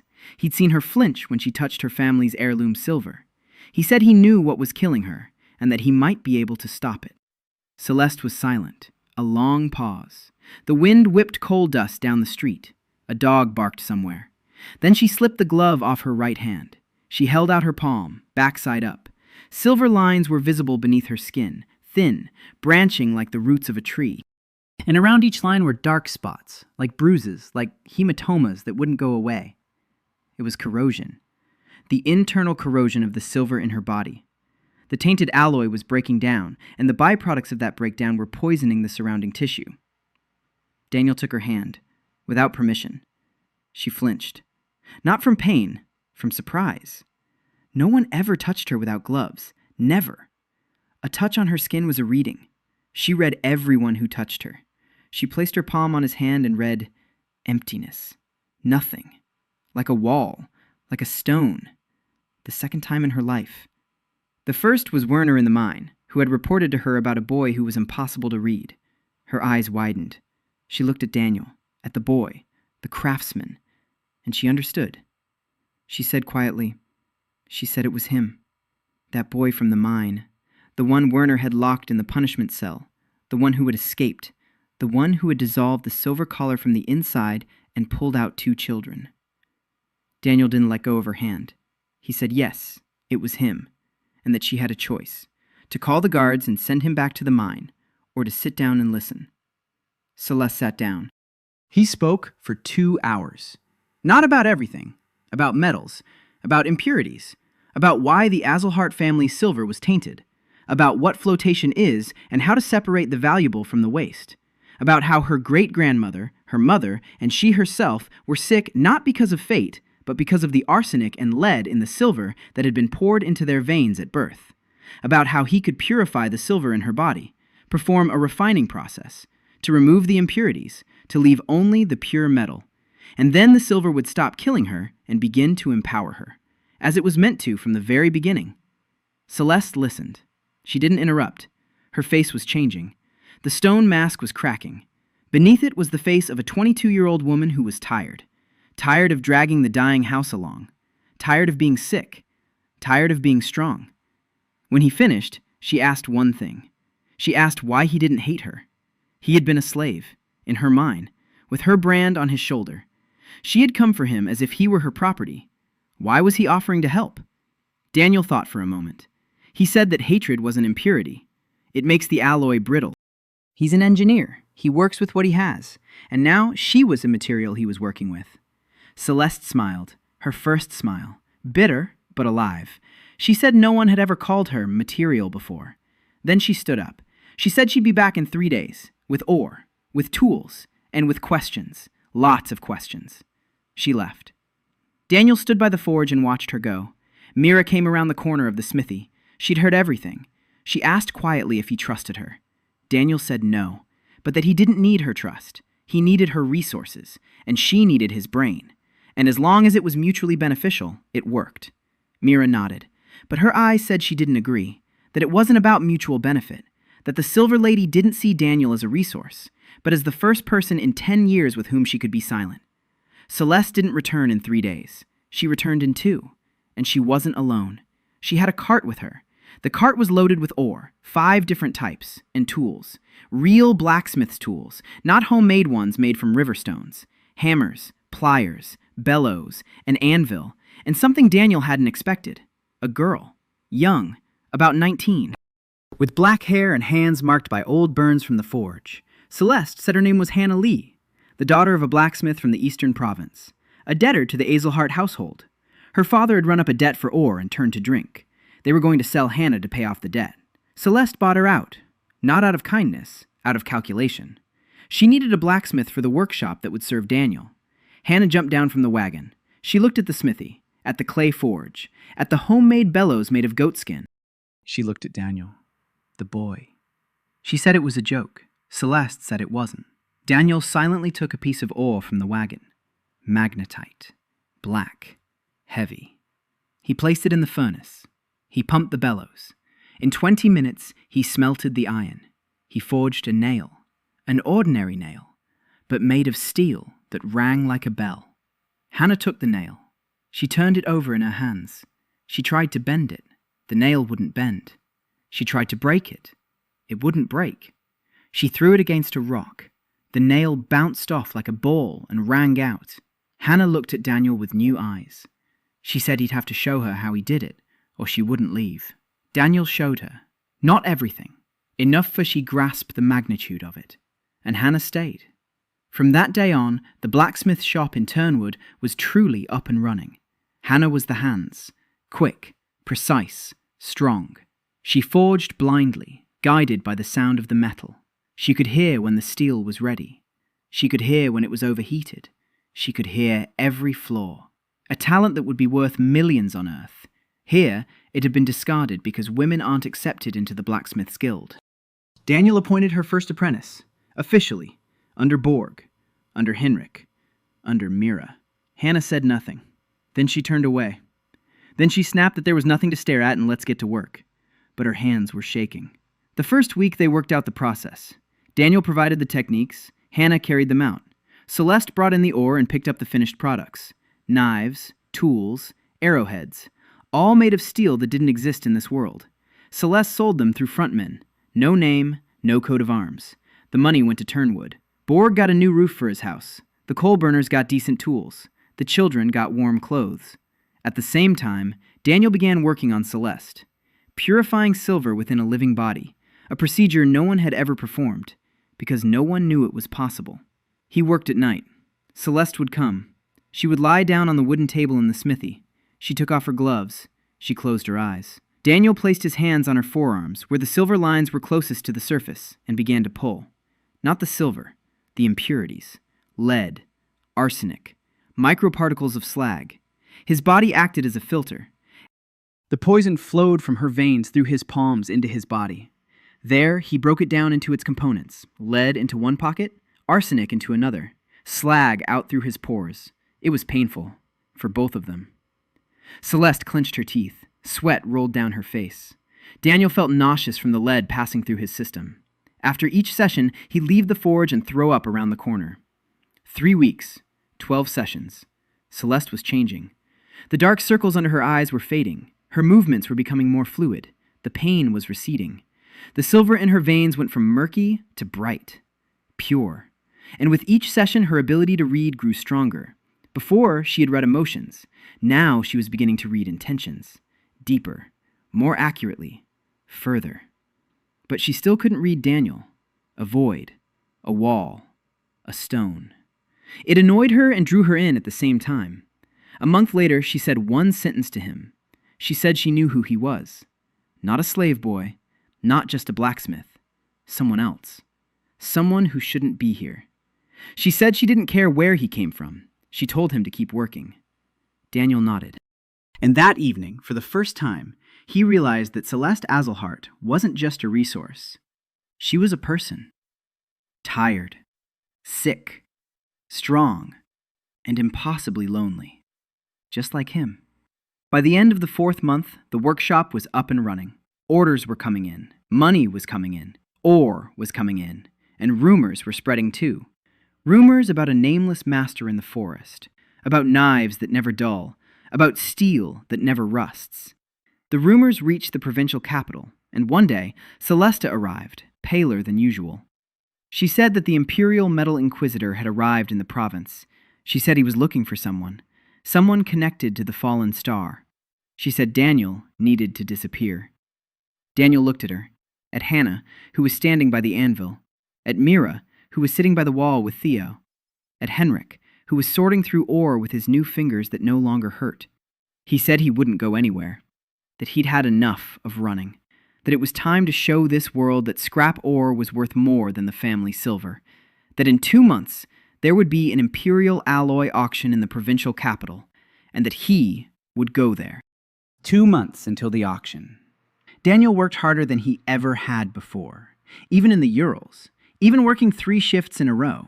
He was preparing 3 things: the blade, a presentation, and himself. The blade was meant to be proof, not a word, but an object. Something you could hold in your hands and realize that everything you knew about metal was a lie. He forged it from waste heaps, literally, from the scrap ore that miners had been discarding for decades: pyrite, galena, sphalerite, and arsenopyrite. From everything the aristocrats considered filth. He broke that filth down into its elements, extracted the iron, carbon, chromium, nickel, molybdenum, vanadium. Trace amounts of each, but enough. The alloy he was creating didn't exist in this world, and on Earth, it wouldn't have been developed for another 20 years after the point where Daniel died. It was steel beyond the horizon. Not a nut tool steel, not weapon steel. Something in between, something new. A material that held its edge like a diamond and bent like a willow, and didn't rust or break, and rang out upon impact so that it became clear. That sound of perfection. Hannah forged under his guidance. Every strike was precise. Every temperature was accurate to the degree. She no longer called him a boy. She called him a master. He didn't correct her. Celeste came by every 3 days. The silver polishing continued. She was already different, stronger, healthier. The silver in her veins shone with a pure light, and her ability to read people had reached a level unmatched by any Azalheart in 400 years. She could read a room without touching anyone, sense a lie from 3 steps away, and she began to understand the scale of what Daniel was doing. He wasn't just forging swords. He was dismantling the very foundation upon which the entire empire stood, the caste system. Metal in one's veins is a privilege of the aristocracy. A commoner cannot accept metal. The body rejects it and rots. It had always been that way. That's what everyone said. But Daniel knew why the body rejected it. Not because commoners were inferior, because the alloys were impure. The body does not reject the metal. The body rejects the impurities, the slag, poison. If an alloy is purified to the right degree, anybody will accept it. Anybody. He didn't just know this. He proved it on himself. Kyle's body was that of a slave, not a drop of aristocratic blood. And it accepted iron. It accepted silver. It accepted chromium, because Daniel gave him pure metal, no junk, no impurities. It was a weapon more fearsome than any blade. If this information got out, everything would collapse. The entire pyramid. All the great houses. The very meaning of the aristocracy. Because if any peasant could become as strong as a lord with silver in his veins, then why would we need lords? Celeste understood this, and she didn't leave. She stood by the forge. She watched as Hannah forged the blade, and she thought, for a long time. Then she said that if he did this, her lineage would end, that the Azalhearts would cease to exist, that everything she had fought for over 22 years would turn to dust. Daniel said yes. She asked why she should help him then. Daniel said because she was dying, and he had saved her, and that a world where she had to die to be an aristocrat was a world not worth preserving. Celeste was silent, for a minute, 2. Then she took off her gloves, both of them. She laid them on the anvil. She said she was going with him, to the auction, as his ally, openly, and let the world see. A week later, Hannah came. She said she wanted a new weapon, for herself. Not a knife, a hammer. A war hammer. Daniel made her a hammer, made of the same steel as the blade, light, fast, with a balance that Hannah felt from the very first swing. She twirled it in her hands and laughed, loudly, evil, happy. Then she looked at Daniel and said that if anyone laid a hand on him at the auction, she'd smash that person's head in, and that it wasn't a metaphor. A week before the auction, Daniel sat down with Mira. She'd grown over those months, 13 years old, a head taller, stronger. Her hands covered in coal dust. Her eyes were the same, calm, insightful. He said he was going to the provincial capital, that he was taking Hannah and Celeste with him, that Mira would stay in Turnwood with Theo and Henrik. Mira listened. Then she said no. She said that she'd go with him. She said Theo would stay with Henrik, that the boy was safe here, that Henrik would manage, and she would go. Because this was her story too. She was born in the Azalheart mine. Her father died in the Azalheart mine. And if Daniel was going to destroy the Azalhearts, she would be right there with him. Daniel looked at her, the 12-year-old girl who had given him bread on the first day, a 13-year-old girl standing before him, speaking like an adult. He nodded. Auction day. The provincial capital. A large hall with columns, a marble floor, silver chandeliers, 300 people. Aristocrats, merchants, representatives of the great houses, guards with metal implants at every door. In the center of the hall, a table displaying alloys, boxes bearing coats of arms, prices that made your eyes spin. And at the head of the hall sat Baron Edgar Azelhart, Celeste's father. Fat, red-faced, with rings on every finger and silver in his veins that no longer functioned properly because his body had been poisoned by alcohol and toxins worse than his daughter's. Next to him were his 3 good-for-nothing sons, slick, empty, with identical smiles. The Baron was boasting, loudly, to the entire hall. He said that his mine had produced the best silver alloy in the last 10 years, that this alloy was special, that it was made according to an old recipe, from silver and from what the Baron called out loud without hesitation, from the bones of slaves, remelted with silver, for strength. He said this and laughed, and the hall laughed along with him because here, slaves were cheaper than ore. Daniel stood in the back rows, wearing a hood. Hannah to his right, with a hammer under her cloak. Celeste to his left, without gloves, with pure silver in her veins. Mira behind him, quiet. She was holding Daniel by the sleeve. He could feel her fingers, slender, strong. He waited. Let the Baron finish. The Baron finished his speech. The hall applauded. A box containing a silver alloy sat on the table.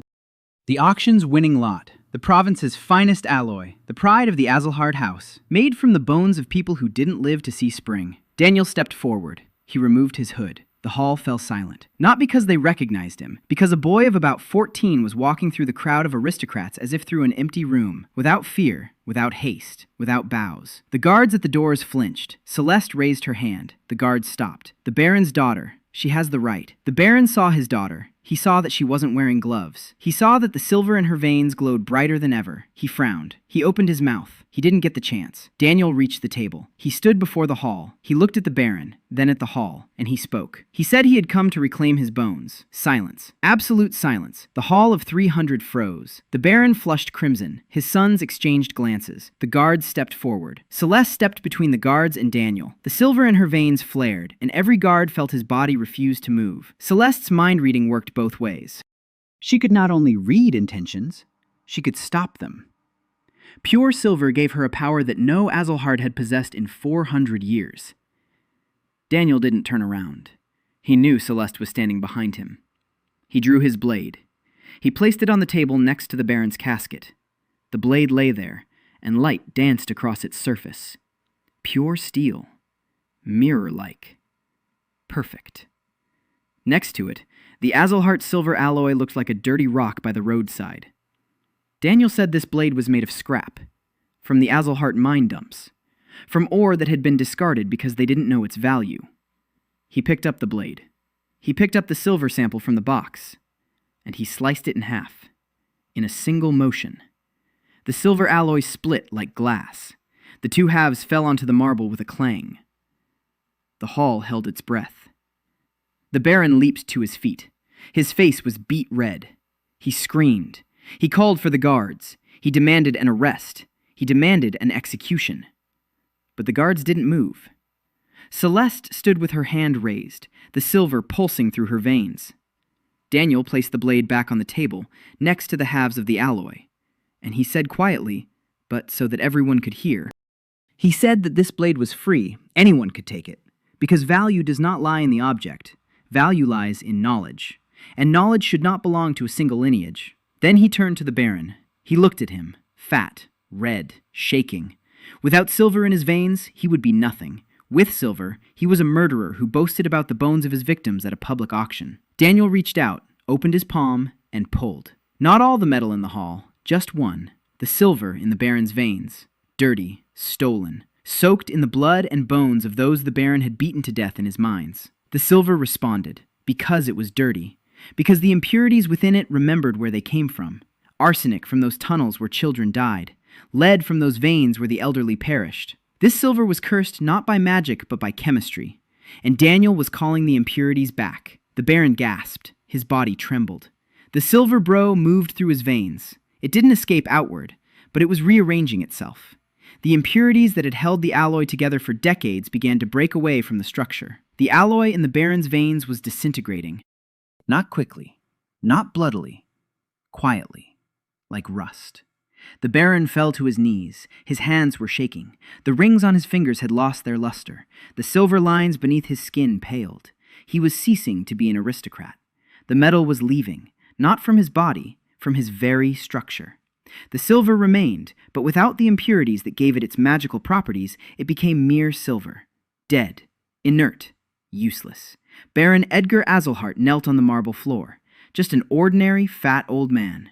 Without magic, without power, without authority. His sons were backing away toward the doors. The hall was silent. Daniel looked down at him. He spoke softly. He said he wouldn't kill him. He said he would live. He would work. In the mine. Just like everyone else. And if he survived, then maybe in 20 years he would understand with those whom he had sent there. The Baron looked up at him.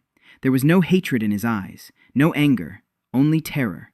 The pure, animal terror of a man who, for the first time, realized that the world had changed and that there was no place for him in this new world. Daniel turned away. He walked toward the exit. Celeste walked beside him. Her step was firm. Her back was straight. She had just allowed her own father and her own family to be destroyed, and she hadn't looked away. Hannah walked behind them, a hammer on her shoulder, a smile on her face, malicious, satisfied, ready for anything. Mira walked beside Daniel, her hand on his sleeve, small, warm, just like on the first day when she gave him bread. They left the hall. It was cold outside. The winter air cut into their lungs. The stars felt alien.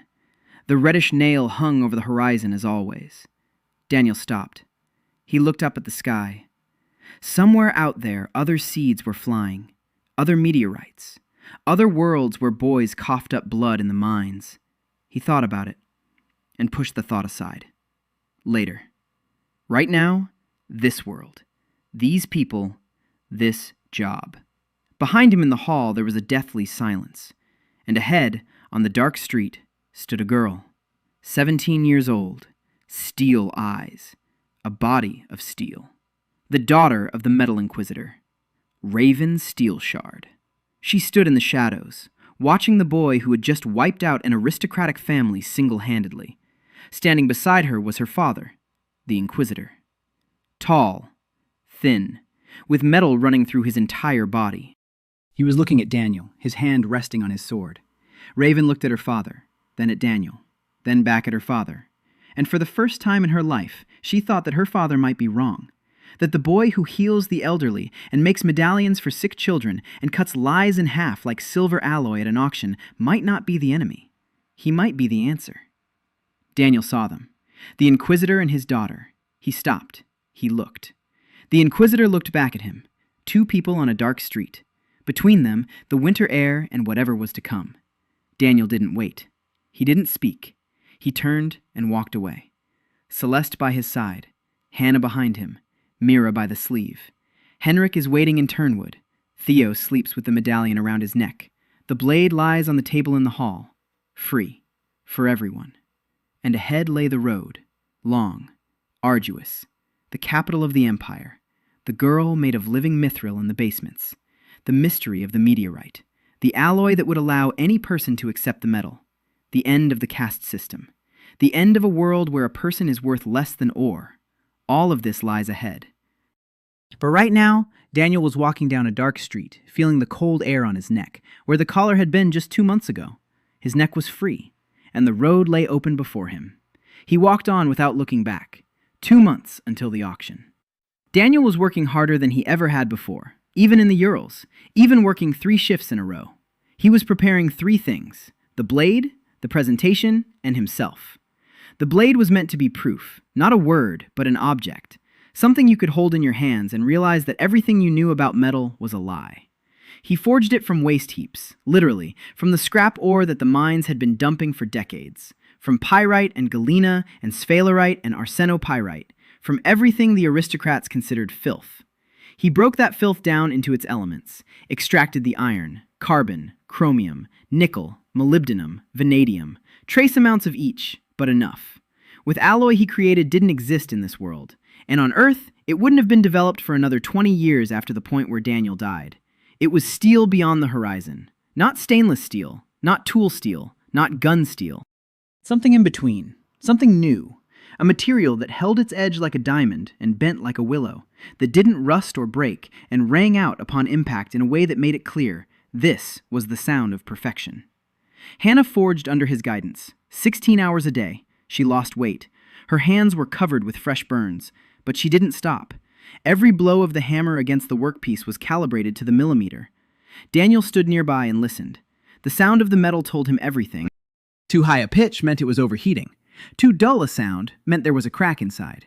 A clear, even ring meant it was right. Keep going. Hannah listened too. She was learning to hear what he heard, and with each passing day, she got better at it. In the third week, she struck the workpiece and paused. She looked at Daniel. She said she could hear it. She could hear the grain rearranging itself inside the steel, how the atoms were falling into place in the lattice. Daniel nodded. He said she had an absolute ear for metal. That on Earth, there had been only a handful of such people in a century. Hannah didn't know what Earth was, but she understood it was a compliment. She blushed. She turned away. She muttered that there was no time for chit-chat and they should get back to work, and she struck the workpiece so hard that sparks flew all the way to the ceiling. Meanwhile, Daniel continued working on Celeste. The silver purification had reached its final stage. 9/10 of the impurities had been removed. The last 10th remained, the deepest, the oldest. These were the impurities that had entered her blood at birth, when ancestral silver was implanted in her on the first day of her life. They had grown into her tissues, becoming a part of her. Removing them meant rewriting her body at the cellular level. It was the most dangerous session. Daniel had been preparing for 3 days. He'd gotten a good night's sleep. He'd eaten. He'd checked his own silver levels. 28 grams. Enough for protection. Enough for filtration. Celeste arrived in the evening. She lay down on the table. She closed her eyes. Daniel placed his hands on her forearms and began to pull. The last impurities refused to leave. They clung to her tissues, to her capillaries, to her nerve endings. Celeste clenched her teeth. Then she couldn't take it anymore. Her body arched. A sound burst from her throat. Not a scream, a moan, deep, animalistic. The pain was so intense that the silver in her veins flared up on its own. The reading radiated in all directions like a shockwave. Hannah, standing by the anvil, staggered and grabbed the wall. Mira, by the door, covered her ears. Henrik sat down on the ground in the courtyard. Celeste was transmitting her pain to everyone around her, involuntarily, uncontrollably. Daniel held his ground. His silver stood as a wall. He didn't feel her pain. But he felt the impurities coursing through his palms. Lead. Long-standing. 22 years old. Ingrained in every cell. Arsenic. Mercury. And something else. Something he hadn't expected. Traces of a meteorite mineral. Microscopic. But they were there. In Celeste's blood. As if someone, long ago, had added a pinch of stardust to the Azalhart family alloy. Daniel didn't touch them. He left them be. It wasn't an impurity. It was a legacy. And it might come in handy. The session lasted 4 hours. When Daniel removed his hands, Celeste lay motionless, pale, drenched in sweat, but alive. The silver in her veins glowed, evenly, purely, brightly, like a mercury lamp, like moonlight. She opened her eyes. She looked at her hands. The silver lines beneath her skin were different, not dark with spots of corrosion, light, delicate, beautiful, like a pattern on porcelain. She clenched her fist, unclenched it, clenched it again. There was no pain. For the first time in 22 years, movement didn't cause pain. She sat up. She looked at Daniel. He was standing against the wall, pale. He was nauseous. The last dose of lead was passing through his system, and his body was rebelling. She stood up. She walked over to him. She held out her hand, bare, no glove, and she placed her palm on his cheek. The reading came instantly, and for the first time in all those months, she didn't see emptiness. The silver in his blood stood like a wall, but the wall had cracked. He was too exhausted to maintain his defenses completely, and through the crack, she saw. Not thoughts, not intentions, an image. A man, an adult, tired, wearing an orange hard hat, standing in a mine tunnel, looking at a beam that's about to collapse. and he knows it will collapse, and he knows they won't listen to him, and yet he writes the report anyway, because it's the right thing to do. Celeste withdrew her hand. Her eyes were wet. She spoke softly.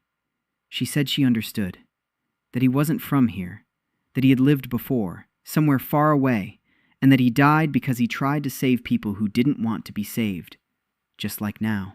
Daniel looked at her. He didn't answer. He didn't need to.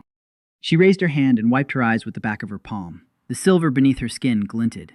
Then she straightened up and spoke in a different voice, firm, businesslike. She said the auction was in 6 weeks, that she needed time to prepare the documents, that she would transfer all of the Azalhart estate's assets to shell accounts, that she would leave her father and brothers with an empty shell, that when Daniel took the stage and split their alliance in two, they would have nothing with which to respond. No money, no connections, no mercenaries, because she would already have it all. Daniel looked at her, a 22-year-old woman who had just decided to destroy her own family, not out of revenge, out of calculation, and something else. Out of what she'd seen through the crack in his wall, a man in a hard hat writing a report. A week before the auction, Daniel sat down with Mira. She'd grown over those months. 13 years old, a head taller, stronger, her hands covered in coal dust and marked with minor burns from the blast furnace. Her eyes were the same, calm, perceptive, but with something new, a hunger. She wanted to know more. Wanted to be able to do more. Every evening she sat by the forge and watched Hannah work. She memorized. She repeated. Her hands were small but precise. She could already identify the ore by sight, distinguish pyrite from chalcopyrite by the color of the fracture, determine the iron content by the weight of a piece in her palm. Daniel wasn't teaching her blacksmithing. He was teaching her to think. He said he was going to the provincial capital, that he was taking Hannah and Celeste with him, that Mira would stay in Turnwood with Theo and Henrik. Mira listened. Then she said no. She said she would go with him. She said Theo would stay with Henrik, that the boy was safe here, that Henrik would manage, and she'll go. Because this is her story too. She was born in the Azalhart mine. Her father died in the Azalhart mine. Not from a cave-in, from arsenic. Daniel himself had explained it to her during that first month. Arsenopyrite without ventilation. A slow death they called a curse. And if Daniel was going to destroy those responsible, she would stand by his side. Not behind him, right beside him. Daniel looked at her. The 12-year-old girl who had given him bread on the first day. A 13-year-old girl standing before him with her back straight and eyes in which something burned, something that made it quiet inside. He nodded. They set out at dawn. Celeste's wagon. 4 horses. Borg stood on the outskirts of Turnwood and watched them go. Henrik held Theo in his arms. The boy waved his hand.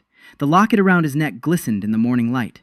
Daniel waved back. Then he turned away. The road wound through the forest, through fields, across bridges, a 2-day journey. Hannah sharpened her hammer and hummed the blacksmith song her father used to sing. Celeste sat with her eyes closed, sifting through the documents that were meant to bury the Azalhart estate. Mira looked out the window at the world she was seeing for the first time. Fields, trees, a sky without a stone ceiling, clouds. She gazed at the clouds as if they were a miracle. And Daniel thought that for that single glance alone, it had been worth climbing out of the mine. The provincial capital was called Red Hall Gross, a city of 10,000 inhabitants, stone houses, cobblestone streets, markets, taverns. Guards on every corner. They stayed at an inn on the outskirts, a quiet place, no prying eyes. 3 days until the auction. Daniel made the most of them. He walked around the city. He looked. He listened. He familiarized himself with the layout of the hall. He counted the guards. He memorized the exits, an engineer's habit. Know the territory before you work on it. On the second day, he saw an announcement. Imperial Alloy Auction, open to all craftsmen. Registration by noon on auction day. Entry fee, 1 gold piece. He registered. Under a name that didn't exist. Kyle Master. No family, no coat of arms, no city, just a name. The clerk looked at him, at the boy, and asked where his master was. Daniel said he was the master. The clerk grunted and wrote it down. Celeste paid with a gold coin. Not personally, through an intermediary. Her name wasn't supposed to come up until the very last moment. The evening before the auction, Daniel sat in his hotel room, holding the blade on his lap. The candlelight danced across its surface. The steel reflected the flame like a mirror. Not a single flaw. Not a single slag inclusion. Not a single micro crack. Perfection. Hannah walked in. She sat down beside him. She looked at the blade. She said quietly that it was the finest thing she'd ever seen in her life, and that she'd made it with her own hands, and that for that alone, she'd be indebted to him for the rest of her days. Daniel said she owed him nothing, that it was her work, her blows, her sweat and burns. He'd only shown her where to strike. Hannah looked at him for a long time. Then she said sharply that he shouldn't dare say such nice things because she might do something foolish. She stood up, walked out, slammed the door. Daniel smiled. Mira was sitting in the corner, smiling, a small, quiet smile, her first in a long time. Auction day, the provincial capital, a large hall with columns. A marble floor, silver chandeliers, 300 people. Aristocrats in silk and silver, merchants in expensive furs, representatives of the great houses with coats of arms on their cloaks, guards with metal implants at every door, people with copper in their hands and iron in their bones, living weapons. In the center of the hall, a long table for displaying alloys, caskets bearing coats of arms lined up in a row, each with a price that made your eyes water, hundreds of gold pieces per ounce, thousands per pound. And at the head of the hall, on a dais, sat Baron Edgar Azelhart, Celesta's father, fat, flushed from the wine he'd been drinking since morning, with rings on every finger and silver in his veins that had long since ceased to function as it should. Next to him were his 3 sons, slicked back, hollow-eyed, with identical smiles that meant nothing. The Baron stood up, raised his goblet, and began his speech. He boasted, loudly, to the entire hall.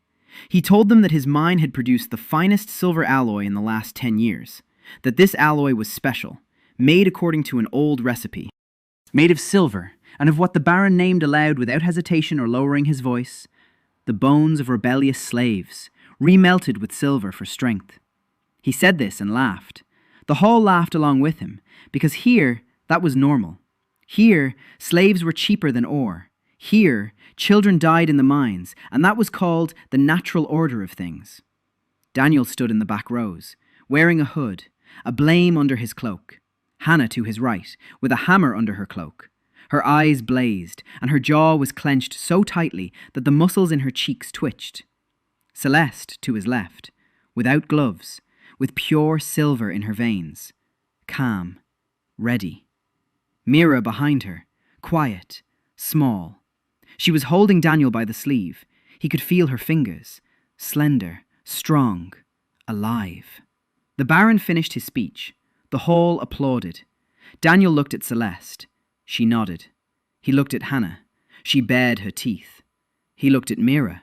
She squeezed his sleeve a little tighter. It was time. Daniel stepped out from the back rows. He took off his hood. The hall didn't fall silent right away. At first, a few people turned around, then more. Then silence spread in waves from the center to the edges, like ripples on water. A boy. 14 years old he looked, skinny, with a face on which coal dust had eaten so deeply that no soap could wash it away. In plain clothes, without a coat of arms or insignia, without a collar, but with a brand on his shoulder that was visible when the fabric shifted as he moved. The Azelhart brand. A whisper rippled through the hall. A slave. In an auction hall, amid the aristocrats. The guards at the doors stepped forward. 4 men with copper implants. Heavy, fast, professional. Celesta stepped out of the shadows. She stood between the guards and Daniel. She raised her right hand, bare. The silver in her veins flared so brightly that the air around her grew thick. The signal radiated in all directions. Each guard felt his body stop responding. Not paralysis, not magic in the usual sense. Celeste's pure silver operated at a frequency that suppressed motor impulses. She wasn't reading their thoughts. She was halting their intentions, turning resolve into doubt, an attack into a pause. The guards froze, not because they couldn't move, because they'd forgotten why they'd wanted to. The hall buzzed. People recoiled from Celeste as from an open flame. No one had ever seen silver magic of this caliber. Never. Not even from an Azelhart. Not a single aristocrat in the province. The Baron on the dais turned pale. He looked at the daughter he hadn't seen in 3 months. At the daughter who stood without gloves, shining with silver like a star. His daughter. His property. His tool. She stood next to the boy, a slave, and was protecting him from his own guards. He opened his mouth. He began to say something. Daniel didn't let him finish. He walked to the table in the center of the hall, 300 pairs of eyes were on him. The silence was so thick you could hear the oil crackling in the lamps. He drew a blade from beneath his cloak. He placed it on the table, next to the Baron's casket. Light fell on the blade, and the hall shuddered. The metal reflected the lamp's fire like a liquid mirror. The surface was flawless, not a single blemish, not a single mark from forging, smooth as water on a windless day. The 300 people in that hall had worked with metal their entire lives. They bought it, they sold it, they implanted it into their bodies. They built their fortunes and family lines upon it. They knew metal as well as they knew the air they breathed, and not a single one of them had ever seen anything like this. Dango raised his head. He looked at the Baron, then at the hall, and he spoke. A boy's voice, quiet, steady, without a hint of strain, but every word fell into the silence like a stone into a well. He said his name was Kyle, that he was a slave at the Azalhart mine, number 417, that he had been mining ore in the northern tunnel for 2 months, that he was fed gray porridge once a day, that the boy next to him was coughing up blood from silicon dust, that the old man in his barracks couldn't straighten his fingers because of arsenic poisoning, that 11 men nearly died because the support had been set on rotten limestone. The hall listened. Some grimaced, not out of sympathy, out of incongruity. A slave was speaking of slave affairs at an auction for aristocrats. It was unsightly, wrong, out of place. Daniel saw their faces. He saw disgust, boredom, irritation. It didn't concern him. He continued. He said that the blade on the table was made from scrap, from the waste dumps of the Azalhart mine, from ore that had been discarded because they didn't know its value. Pyrite, galena, sphalerite, arsenopyrite, all the things the aristocrats turned away from in disgust, all that which killed the miners with a slow poison. He said that from this trash, one could make metal that surpasses everything in this hall, everything in this province, everything in this empire. Laughter. One of the aristocrats in the front row laughed, then another, then several others. A slave boy was bragging to the master craftsman. Amusing. Daniel didn't argue. He picked up a blade from the table. He took a silver sample from the Baron's case. The Azalhart family's finest alloy, the pride of the clan, made from the bones of people who failed to meet their quota. He raised both, the blade in his right hand, the silver ingot in his left. He turned the blade so the edge faced downward, and he struck. One movement, quick, precise. The blade cut through the silver alloy as if it were raw wood, without resistance, without a sound. The ingot split into 2 halves. The cut was perfectly smooth, mirror-like, as if the silver had been sliced by a beam of light. The halves fell onto the marble. A ringing sound echoed through the hall like a bell. The laughter stopped. Silence. Absolute. 300 people stared at the cut and realized that their world had just changed. Because the Azalhart silver alloy was considered one of the best in the province, and the boy had just sliced through it with a trash knife as easily as butter. The Baron jumped to his feet. His chair toppled over. His face was the color of raw meat. He was screaming. His voice broke into a shriek. He demanded an arrest. He demanded an execution. He demanded that his traitorous daughter be seized. His sons jumped to their feet as well. One reached for the sword at his belt. Hannah stepped forward. The hammer emerged from under her cloak in a single motion. She didn't swing it. She simply held it on her shoulder and looked at the Baron's son. Her eyes said everything that needed to be said. He withdrew his hand from the sword, slowly, carefully, as one would withdraw a hand from a dog's jaws. Daniel placed the blade back on the table, next to the 2 halves of the alloy, and he said quietly, but loud enough for everyone in the hall to hear. He said that this blade was free, for everyone. Anyone can take it, because the value isn't in the object. The value is in knowing how to make it. And knowledge shouldn't belong to a single family. Knowledge should belong to everyone. Murmurs. Whispers. The aristocrats exchanged glances. This wasn't just an insult. It was a revolution in 3 sentences. If scrap ore can produce metal better than a family alloy, then why do we need family alloys? If knowledge is more important than blood, then why do we need blood? If a slave can do what a lord cannot, then why do we need lords? The Baron understood this. Even through the alcohol, the silver poisoning, and the fat, he understood it. Because he wasn't stupid. He was cruel, lazy, and cowardly, but not stupid. And he realized that the boy standing before him was more dangerous than any army. Because an army can be stopped by a wall, but an idea cannot. Daniel turned to face the Baron. He looked at him. Fat, red, shaking with rage and fear at the same time. Rings on every finger, silver in his veins. Silver he had received not by right, but by birth. Silver for which hundreds of people had paid with their lives, including the parents of the boy in whose body Daniel now lived. He reached out his hand, opened his palm, and pulled. Not all the silver in the hall, just one. The Baron's silver, filthy. The filthiest silver Daniel had ever felt. The impurities in it screamed. Arsenic from the tunnels where children suffocated. Lead from the veins where old men went blind. Mercury from the working faces where people lost their minds. And bones. Human calcium and phosphorus fused into the silver according to an ancient recipe. The Baron hadn't lied on stage. His alloy truly contained human remains. Daniel wasn't summoning the silver. He was summoning the impurities. He was calling the arsenic back into the earth. He was calling the lead back into the rock. He was calling the remains of those who had been remelted back to those who remembered them. The Baron gasped. His body trembled. His hands clenched the edge of the table. The rings on his fingers lost their luster. The silver lines beneath his skin began to fade, not breaking through to the surface, not tearing the flesh, just losing their structure. The impurities were leaving the alloy, and without the impurities, the silver in his body was losing its magical properties. It was becoming inert, dead, ordinary metal.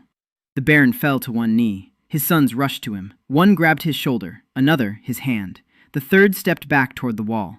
The Baron pushed them away. He tried to stand up. He couldn't. His legs wouldn't hold him. Not because the silver was gone, but because without the silver, he was who he really was.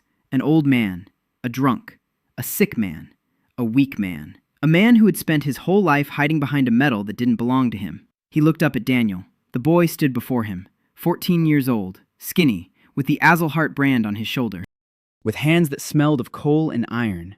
And this boy had just taken everything from him. Not with a sword, not with an army, not with intrigue, with a single palm. Daniel looked down at him and spoke quietly, so that only the Baron and those standing nearby could hear. He said he knew about Kyle's parents, knew that the Baron had personally beaten them to death for failing to meet their quota, knew that their bones lay in that very alloy the Baron had just proudly displayed to the hall. The Baron flinched. His eyes darted about. Daniel continued. He said he wouldn't kill him. He said that death was simple, quick, and taught nothing. He said the Baron would live. He would work in the mine. The very same mine where he had been killing people for 30 years, with the same quota as everyone else. 12-hour shifts, porridge once a day, no silver, no rings, no servants, no wine. And if he survives a year, maybe one day he'll understand. Or maybe he won't. It doesn't matter anymore. What matters is that he'll know what it's like. The Baron opened his mouth, closed it, opened it again. A sound came from his throat. Not a word, a whimper. High-pitched, pitiful. Like a dog that had been struck. His sons backed toward the doors. The first ran out. The second followed him. The third stumbled and fell and crawled on all fours. The three heirs to the great house crawled on all fours toward the exit. The hall watched. No one moved. No one helped. Because every aristocrat in that hall at that moment was thinking the same thing. What if he gets to me, too? Daniel withdrew his hand. He lowered his palm. He turned away from the Baron. He looked at the hall. 300 faces. Fear, admiration, hatred, hope, all at once. He spoke his final words. He said that the blade on the table was only the beginning, that he knew how to create alloys that anybody could accept, not an aristocratic one, anybody. That the secret wasn't in the blood, the secret lay in the purity of the metal, and that he hadn't come to destroy this world, he had come to rebuild it. Silence. Long. Heavy. Like lead. And then, from somewhere in the back rows, a clap rang out. One person clapped, then a second, then 10, then 50. Not everyone, not the aristocrats in silk, those standing in the back, merchants, craftsmen, apprentices, people without silver in their veins. People who had spent their whole lives buying others' alloys because they had no right to make their own. They clapped. At first, hesitantly, then louder. The aristocrats in the front rows didn't clap. They remained silent. But some did. A few. The younger ones. Those whose own children were sick from contaminated alloys. Those who were tired, too. They nodded, barely noticeably. Daniel turned and walked toward the exit. Celeste walked beside him. Her step was firm. Her back was straight. The silver in her veins shone with a steady, pure light. She had just allowed her own father to be destroyed, her own bloodline, 400 years of history, and she didn't look away. Hannah walked behind them, a hammer on her shoulder, a smile on her face. Not a malicious one, a satisfied one. The smile of a craftsman who knows her work is done right. Mira walked beside Daniel, her hand on his sleeve. Small, warm. She didn't look back. She looked ahead, at the door, at the light beyond the door, at the world they were stepping into. They left the hall. It was cold outside. The winter air cut into their lungs. But after the underground, any air seemed sweet. Stars were appearing in the darkening sky. The reddish nail hung over the horizon as always, motionless, constant. Daniel stopped. He looked up. Somewhere out there, far away, other seeds were flying, other meteorites, searching for other worlds, other mines where children coughed up blood, old men bent over, and slaves were cheaper than ore. He thought about that, about how maybe one day he'd have to go further, to fly, like a seed, like a spark, to another world, to other people, to start over. He put that thought aside. Later, not now. Right now, this world, these people. Ahead lay the capital of the empire, the girl made of living mithril in the palace cellars, the Inquisition hunting him, the emperor sitting on a throne made of remelted people, an alloy that would allow any person to take on the form of metal, the end of the caste system, the end of a world where a person is worth less than ore. All of this lay ahead. But right now, at this very moment, Daniel stood on a dark street in a provincial town and felt the cold air on his neck, where, 6 months ago, there had been a silver collar, where, later, there had been a steel collar. His neck was free. And the road lay open before him. Behind him, in the hall, there was dead silence, and ahead, on the dark street, stood two people. A girl, 17 years old, steel eyes, a steel body, steel blades sewn under her skin from her shoulders to her wrists. Raven Steelshard, daughter of the Inquisitor of Metal. Beside her stood her father, tall, thin, wiry, with metal in every bone and every muscle, Inquisitor Marcus Steelshard, the man who had spent 5 years searching for the heir to the star, who had found 5 and remelted them into weapons for the Emperor, who now stood 10 paces away from the last of the 6, and his hand rested on his sword. Daniel stopped. He looked at him. The Inquisitor looked back. 2 people on a dark street. Between them lay the winter air and whatever was to come. Raven stood next to her father and looked at the boy who had just wiped out an aristocratic family with a single hand, who had fashioned a blade from trash, who had healed a woman everyone had considered beyond hope, who had made a locket for a child, who had stood under a beam all night for the sake of 11 people whose names he didn't even know. She looked at him, and she looked at her father, and she thought. For the first time in her life, she truly thought about what her father had done to those 5, about what he was going to do with this one, and about whether it was right. And the answer that came was simple. No, it's wrong. She didn't step aside. She didn't pull her father's hand away from the sword. She didn't step between them. Not yet. But she thought. And Daniel saw that thought in her eyes. Not through silver, not through magic, just through the eyes of an engineer who knew how to read materials. The steel in Raven's eyes cracked, microscopically, imperceptibly, but Daniel knew. A crack in steel is the beginning. Daniel didn't wait. He didn't speak. He didn't explain, threaten, or beg. He turned and walked away, past the Inquisitor, past his daughter, into the darkness of the street, into the cold, into the night. Celeste by his side, Hannah behind him, Mira by his sleeve. Somewhere far away in Turnwood, Henrik is putting Theo to bed. The boy breathes clean air through the copper medallion. Henrik bends his fingers, which no longer hurt. At the inn, the blade that changed the world awaits.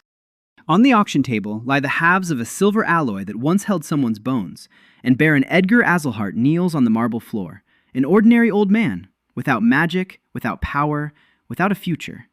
But Daniel has a future, a long road, a difficult one, through the capital of the empire, through the basements where a girl made of mithril awaits, through the mystery of the meteorite, through a battle with a system built on bones. He walked down a dark street and thought about how, in his past life, he had been killed by a beam that had been weakened because he had filed a report, because he wanted to save people who were worth less than pipe filters. There, metal. Here, metal.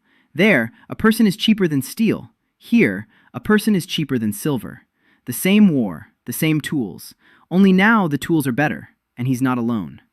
Daniel walked on without looking back. There was no collar around his neck. There was steel in his bones, silver in his blood. In his head, knowledge that no one else in this world possessed. Walking beside him were people who believed in him, not because he was strong, because he remembered. He remembered that Mira's ears were ringing after the collapse and she needed an earring. He remembered that Celeste's skin chafed under her gloves and needed a bracelet. He remembered that Theo had weak lungs and needed a medallion. He remembered that Henrik's fingers ached and needed a bracelet. He remembered everyone. And for each of them, he made something. Not a weapon, not armor, something that made life easier for them. That was his weapon. Care, disguised as a craft. The night was dark, the road was long, but his neck was free. And somewhere ahead, beyond the horizon, beyond the forests, fields, and mountains, stood Halvern, the capital of the empire. And there, still seated on the throne, was a man who believed that people were worth less than metal. Daniel was walking toward him, not with a sword, with a hammer, with a chisel, with knowledge, and with the people walking beside him. Because metal isn't about strength. Metal is about making sure a specific person lives to see the morning. He walked on, and he didn't look back.